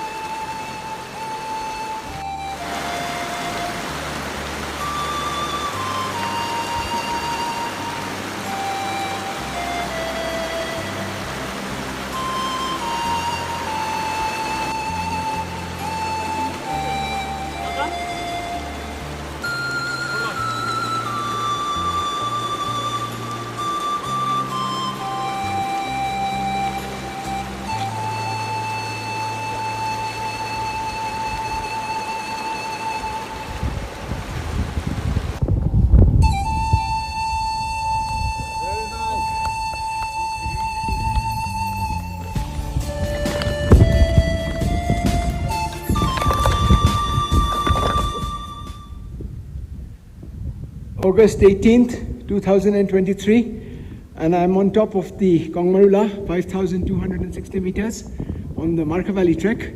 And as usual, it's a splendid view. The peaks in front are Jozongo West and Jozongo East, and a little further down, sticking out at the back, is Kangyatse 3, then Kangyatse 1, and the long knife-edged serrated ridge between Kangyatse 1 and Kangyatse 2. And finally, Kangyatse 2, the peak on the right, which is an off-climb trekking peak, carry you further down towards the ranges of Zanskar and the rest of Ladakh. It's a wonderful day, and going behind me, the hills and valleys of Ladakh and the way we go down today to Chokdo. So this was a live sound recording. It hasn't been edited. I mean, whatever I spoke is what you're hearing. That's why there's a lot of wind. You have the second video, please. 29th November 2022, 3:40 p.m. in the afternoon, and I'm back at that iconic viewpoint, Kalapathar, where I have been many times, but each time is as magnificent as earlier. So here's Pumuri, right in front of us, and there's Lingtran, peeking out from behind the ridge, and going further down, you have Kumbhutse, and here is the west shoulder of Everest. There's Changse at the back, and below that is the Lola, from where Mallory saw the western Kum. You can see part of the Kumbho Icefall, and there's Everest, the southwest face, the South Col, and the southeast ridge leading to the summit. This huge bulk of Nupse dominates the view. As we keep going further down, there is Amadablam coming up from behind the ridge, and further down, Kangtega and Tamserku together, the Kumbho Icefall below. And as I finish this round, there is Taboche and Ancholatse, a great day and a magnificent view. So that brings me to the end of my presentation. Thank you very much.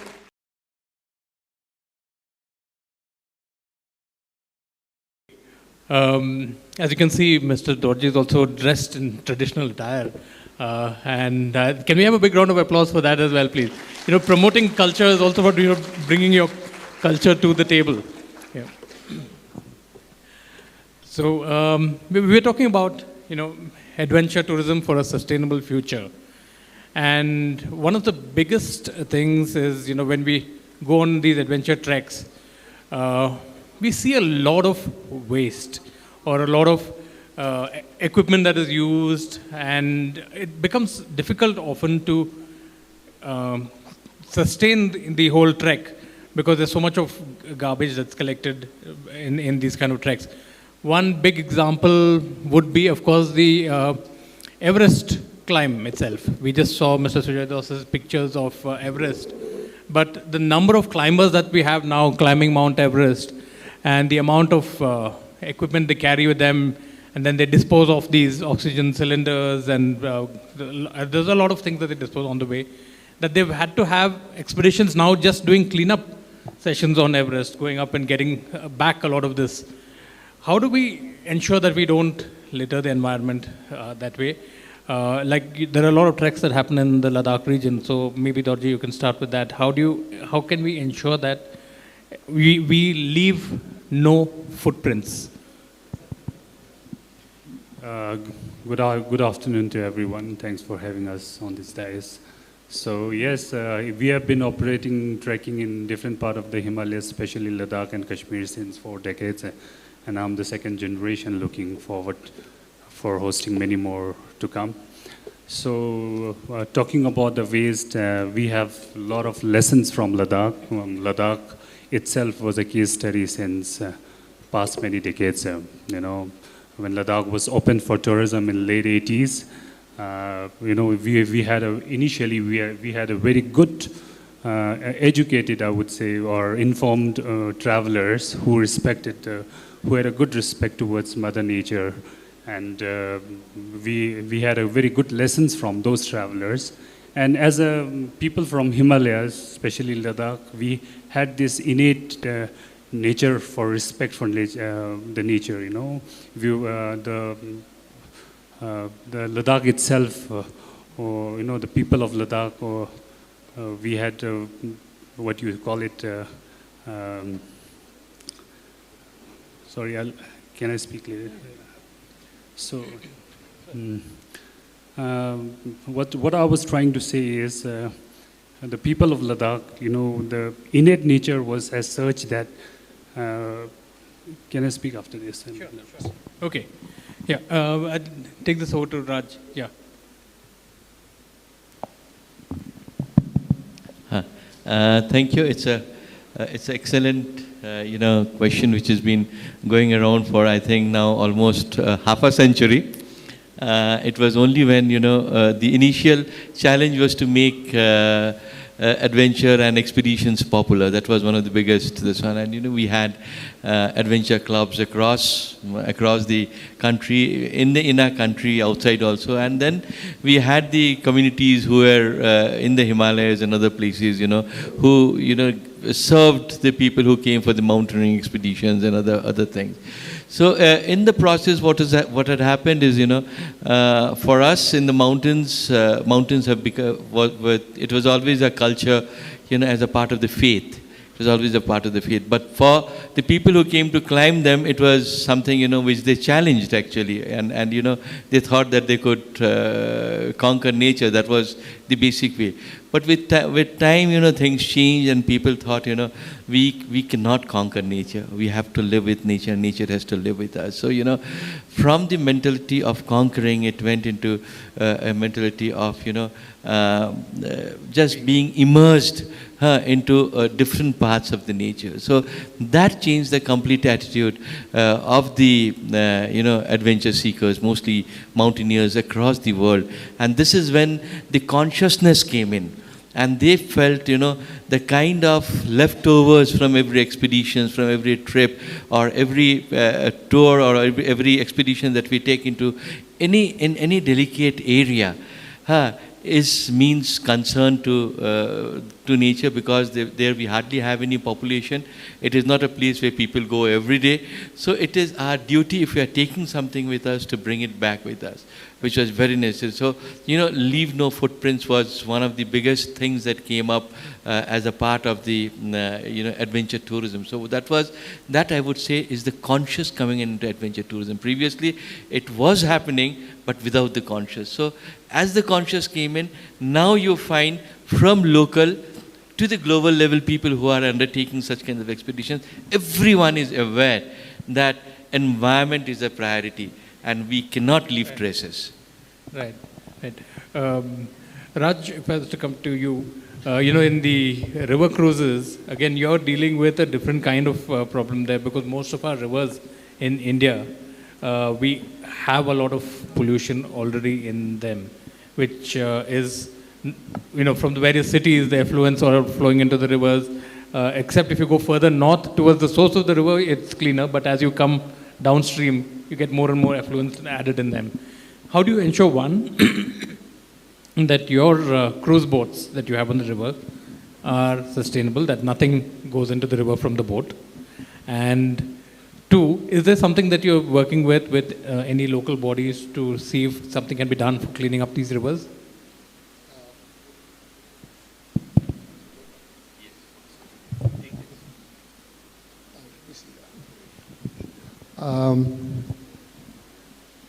I'm personally very conscious about sustainability, not the word sustainability, the word responsible tourism. These are trends which come and go, and we're talking about it. But the thing is, most of these things are basically, if you have it, that you want to keep your environment clean and pristine, then you just do these things naturally, that it doesn't destroy our environment. So, I'll address the river issue, but I just wanted to add a little bit to the mountain trekking issues. I've trekked a lot. I've been to Ladakh in the 70s, Stoke-Angry Trek, those areas and all. So there, or even the Everest Base Camp. Then the other one, there's another one, Annapurna, Kanchenjunga. So all these areas. See, one of the things when you go into the Himalayas, every ecosystem has a carrying capacity to which it can sustain. And it may seem harsh, but it's not harsh. If you are able to somehow, if you are regulated, regulate does not mean that you stop the people from going. Regulate would mean that X amount of people go on a certain day or per day. You regulate the amount of people who go there and do the tracking and that sort of thing. Like anything else, like a train or a plane, you do your bookings. And there are only certain people who can go in that sort of situation. So I think in adventure tourism or in any aspect, we need to think how to do it. And how to then, people who can't go, okay, just rather than concentrating, there are other areas. Himalayas is a vast area, but so they can sort of go into other areas. So one of the things I think is avoiding is to how to diversify those treks into the other areas rather than to follow in the same way. And also to regulate it, that's one way of looking at it. The second way is, of course, today the people are much, much more aware of sustainability or other things, but still many a times educating the participants is very important from the beginning of a trek or that sort of situation. So I would not go more into that. I'll come to the river cruising. When you say about river cruising, and what we are doing is that on our ships, basically what happens is that the pollution in the rivers, what it is, it's something which is a manifestation of 100 years of using the rivers as a source of putting the waste and everything, as if it's a self-cleaning thing in our minds. Like, just put it there, it'll go somewhere. We Indians, I'm including, I have one of the things we think is we have a very good sense of personal hygiene. When I say personal hygiene, we will have a bath in the morning, we'll have a bath in the evening, we will clean ourselves, that sort of thing. But when it comes to a matter of communal hygiene, you just throw the dirt or anything just away on the other side, thinking that that's not mine. So it's the same thing which happens with the rivers, that okay, in my village, my town, I'm just putting it, it'll go somewhere else, someone else will take it. So that's something which is there. Now, for that, of course, the government of India has had many programs, like Namami Gange, to clean the rivers. There are thousands of crores of which have been spent.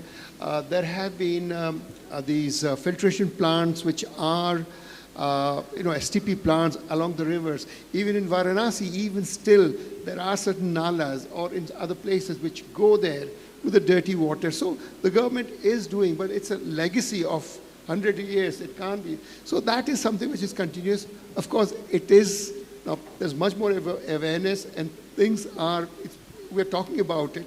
And there is some action which is happening to reduce it. So that's one aspect of it when it comes to the river systems. When it comes to our systems, in our ships, our river ships, we have what we call the state-of-the-art STP systems which are installed. STP is sewage treatment plants. So nothing actually goes into the river. Everything is kind of treated there and only clean water. There are certain standards to which we have to adhere. And that's how it goes to. So that is what it is. That's one way of doing it. The second thing is when you say of other, so that's for the other, And then we have, as I was saying, our own water filtration plants. Those water filtration plants, we take the river water, it's all clean, RO basis, utilized, and then it goes treated, and that's how it is. So nothing is actually going which is polluting the rivers in that way. The second thing is that the waste we have, which would be from the food waste, we have found a very unusual system. If I say that to you, I probably will laugh about it, but it's something which you have to kind of be realistic, and you have to try to do what you can do. So we segregate. First of all, we don't use single-use plastic. We try to avoid it, so that's one aspect. But the other thing is that we separate out what is like vegetables or food stuff and other things and all. In some of the cities, we know there are farmers, there are people who raise pigs. So we actually keep it. We have spaces in the ship which is air conditioned. So we tie it up and keep it all in the ship. Basically air conditions. So it's not degrading. It's not smelling or anything. And at certain places, we know it's taken and given to those farmers. This is it as free. So they use it for feeding their animals and all. So ours is a very small percentage. So we are able to handle it. It would not be possible if it was really a big thing. Our ships are small. River ships are small. They have a capacity of like 30 cabins, 35 cabins maximum, so 60, 70.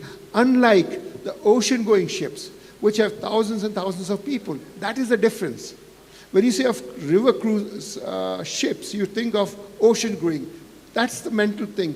So river cruising ships are different, and the reason they're different is because in the rivers, there's limited water. So you can't have a heavy ship which will go down. The second thing is you also have to go under the bridges, so you can't build a high ship. The ships we have got a draft of, say, 1.3, 1.4 meters. They're flat bottoms, so they can go in 5 meters of water. So this way, the capacity is very small comparatively. So there is so the impact, we can keep it to the minimum or no impact at all the places. So that's how we are able to kind of manage it. And then there are, again, designated places where we dispose that. So it's not like anywhere we'll throw it in the river. That's the thing. Also, we are working with the Ministry of Shipping and the state governments that wherever we have jetties, they put up a sort of collection for the waste. And so they've not yet done it, but they probably, if we keep on persisting, they'll do it. Presently, we are doing it all ourselves. So that's what it is. Yeah, thanks, Raj. That was a very insightful answer. Coming back to trekking, I think a lot of organized trek operators, I think one of the things they do tell every individual on the trek is to carry a garbage collection pouch with you, right? And whatever you're using on the trek, you put it back in your pouch and you bring it back to the start of your trek. Similarly with water, instead of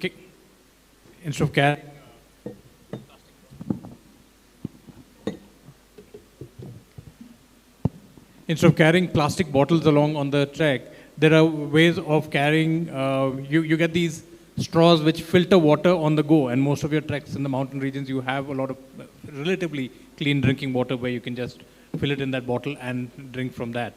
But a lot of this is not known. So how do we popularize this kind of thing and make sure that adventure tourists are responsible when they go on these treks? Toby. collecting of water on a trek.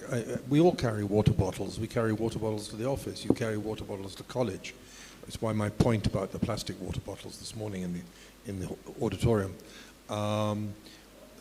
On treks, you've referred to these filters, the charcoal filters that you can carry in the bottles. They're available, but they're not cheap. They're nearly all imported. As far as I know, there isn't a local version of it yet. If there is, I haven't seen it.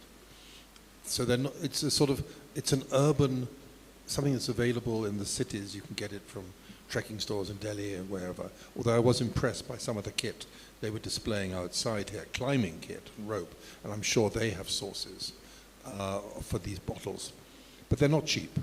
So if you are students going into the mountains, you're not going to spend 1,500 rupees on a water bottle, you're going to spend 5,000 rupees on a pair of boots. I mean, it's your priorities, or a sleeping bag, or whatever. So how do you prioritize things? That's one. The other thing, on treks and also on wildlife trips, there's inevitably times when you need to go behind a boulder or go behind a bush.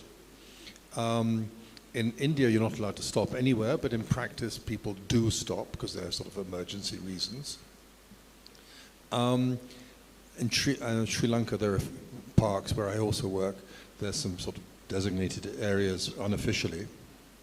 We make sure that no guest leaves any tissue paper behind. They have, if they want to pee and they want to go out and they want to use paper, they have to take it out of the park with them. And it's the same on treks. There are people who run treks in this country that never let anyone leave any tissue paper on the trail. But there are many exceptions to that where people just go behind and squat and leave everything behind. They don't bury things or they don't carry it out. So that's a tricky issue, but it can be done. There's one sort of anecdotal story which you mentioned Everest, the Everest Base Camp, which is today, the highest trash landfill site on the planet. In 1979, I was working with a company called Mountain Travel India, but we had the head office was in Kathmandu, and we ran a trek with the Sierra Club only to collect rubbish from. So it was a commercially run trek for people from California who paid to go on it to collect trash from Everest Base Camp. But there were no biodegradable plastics in those days, so we had to take jute, gunny bags, which were quite heavy.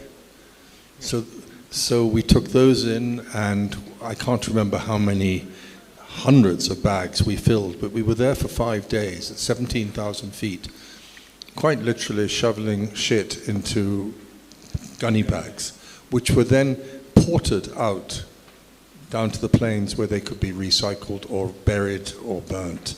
And 45 years ago, we were still burning things, which one's rather would never do today, but we did do it then. But what I'm trying to say is, it's not a new problem. It's a problem we were conscious of 45 years ago, and we tried to come up with a rather primitive system, which is just go in and collect the stuff and carry it out. Right. Today, unfortunately, it's full of not just oxygen cylinders and beds, but as the Khumbu icefall melts, human bodies are coming out of the ice. So it's a pretty grim place now. That's right. Yeah. Something I remembered when Tony was saying about the things for how to keep the environment. See, on our ships, what we do is that it's a small thing, but even the tissue papers which are there, they're biodegradable. So you don't have to worry about that sort of situation. That's one aspect of it. And the other thing is that some time back we imported from China, very reasonable cost, these aluminum bottles. So people can fill from the big jars, which are displayed there for their own use. So those are small things, but which help. So we, as a company, we have had this policy of how to make things work without feeling that it's sustainable or that sort of thing, because that's the right thing to do. So as long as the leaders who are there think that way, without sustainability, responsible tourism, all these things, but saying, hey, this is what we should do, this is the correct thing to do. I think that's the way to move forward and to educate the clients who are there. Right. Yeah, Toby. Yes, on.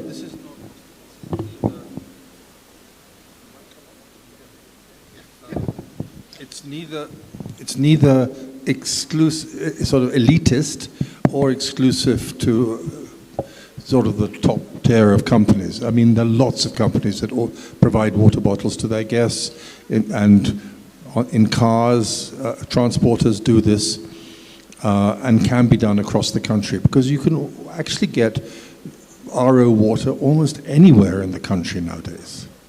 I mean, every town, every hotel, restaurant can provide it, safe drinking water. So the landscape has changed.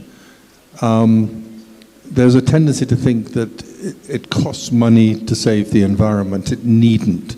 And as Raj mentioned, it starts at home. It's our civic sense is as important as our personal hygiene. Right. I just want to quickly take this ahead because we have only about 5-6 minutes left.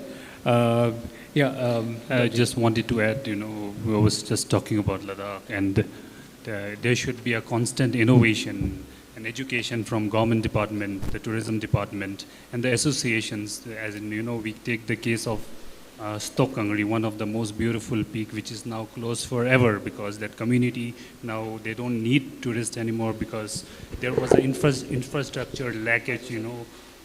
There was mere just 3 toilets for thousands of travelers every day to that peak, and the other season the human waste could just flood into the Stock village, and then there was no education at all. So I think it's the role of the tourism department, the associations and the tour operators to educate, and this is what we need to do when we open new destinations also in future.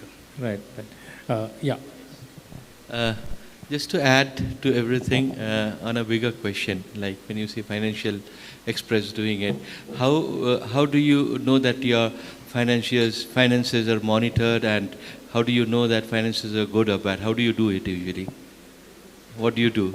Because we have the financial expert also who was giving us this. How do you do it usually? Yeah, I mean, to know if your finances are healthy, you look at your balance sheet, or you have a regulator who. So what you do is audit. Audit. So it is very important that as you do your financial audit, each and every company, each and every destination should do the waste audit. What is coming in and what is going out, be it a destination, be it not a tourist destination, it doesn't matter. But the audit is a must. If we don't do an audit on a regular basis, because human interference is beyond nature. So it is extremely necessary that we have an audit system in place which says that, we are on the right track or we are on the wrong track. Otherwise, we will keep on discussing about it, we will keep on coming up with systems, but then we do not know how long that system will be working, how long it will not be working, until and unless we have an audit system in place. So it is time and right time for the, at least the tourism industry to understand that we need to put in audit systems even for our waste management and for our, keeping our places clean. Okay. One quick last question I have to my panelists here is on, how do you, the impact that we have on the environment. When I say not just the physical environment, I'm also talking about the flora and the fauna. Now, I've seen this happening in Ladakh a lot. You have this lovely wild animal called the marmot, which looks very cute, but keep it at a distance. But what's happened over the last few years is that tourists have started feeding these marmots, and they have become like our rhesus monkeys, coming up to the car for food. And that completely changes the entire environment. Today it's a marmot, tomorrow it's the wild ass, then it's going to be the deer. So how do we ensure that there's some kind of regulation on this? How do we stop that?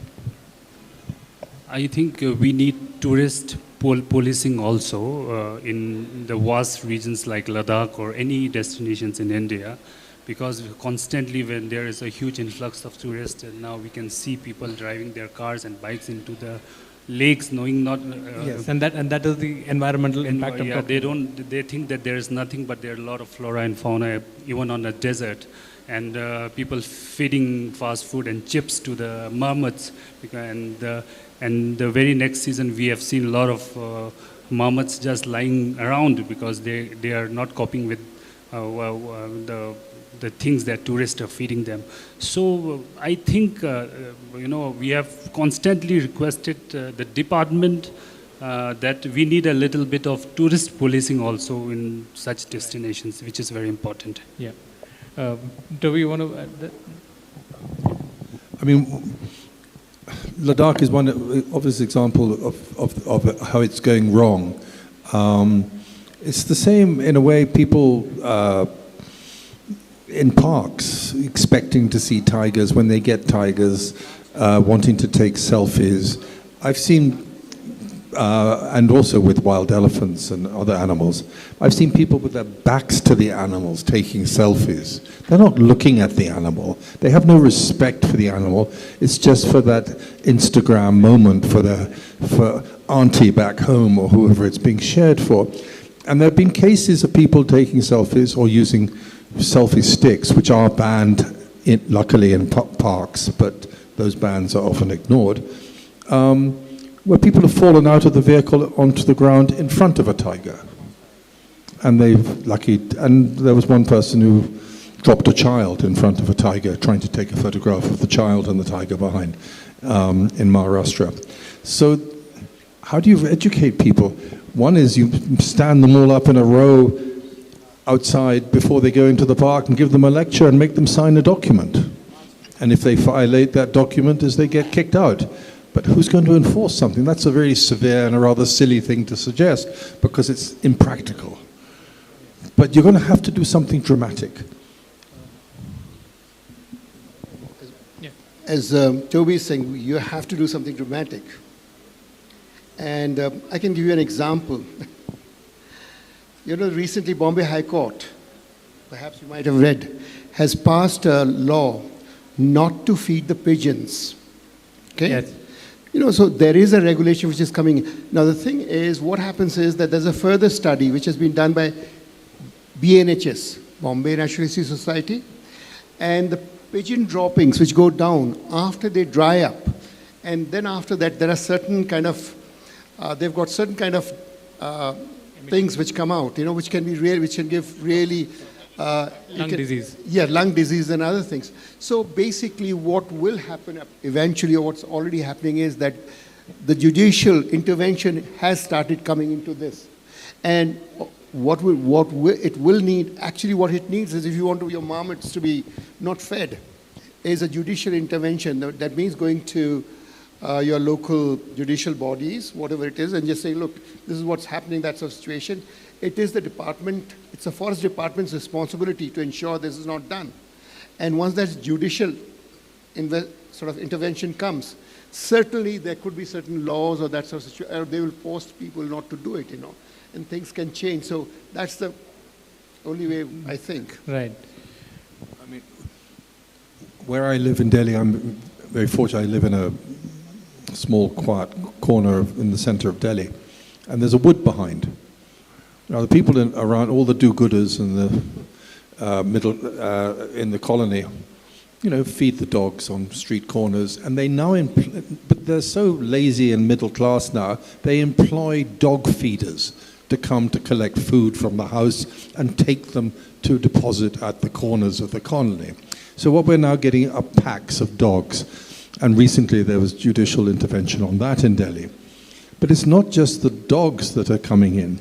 It's the macaques that are coming from the woods behind. And they use the roofs as a sort of highway. They come and get the food. And now they're predating on or playing with children. So you can't send a child out to play in front of your house because it's a dead end, so it's very safe. We've always used to do that. Yeah.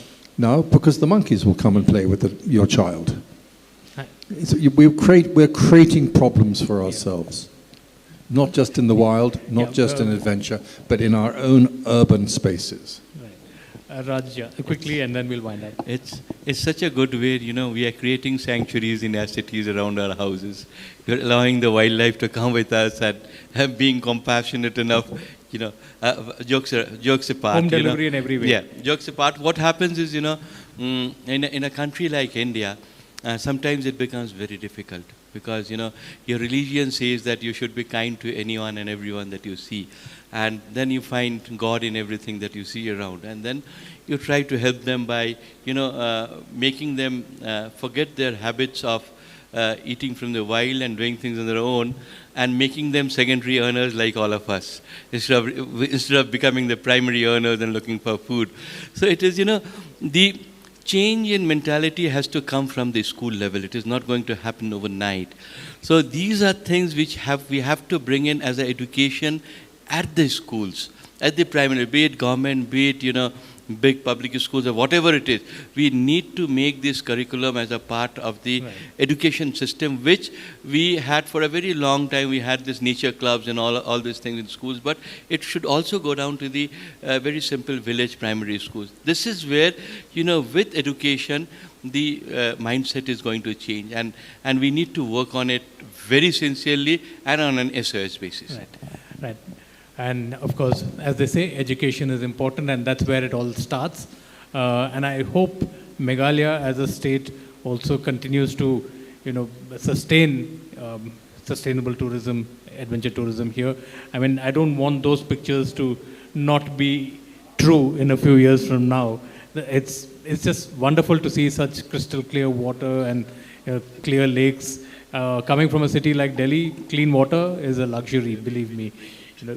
And on that note, I'd like to thank all my panelists here for this wonderful session. I hope everybody in the audience had some good takeaways. And since you all are the future of adventure tourism in the state, I hope you've got some new ideas and to take this into a nice, sustainable future. On that note, thank you all for joining me. Thank you.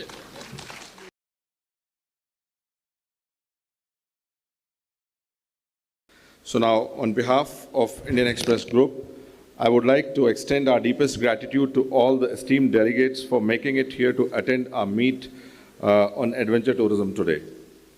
We would like to first thank all our honorable speakers and experts, Mr. E.B. Blah, President, Tour Operators Association of Meghalaya, Mr. Toby Sinclair, Mr. Raj Singh, Mr. Raj Basu, and Ms. Akanksha Garg, Jayandeep Borgain for the morning session, and my sincere thanks to Ms.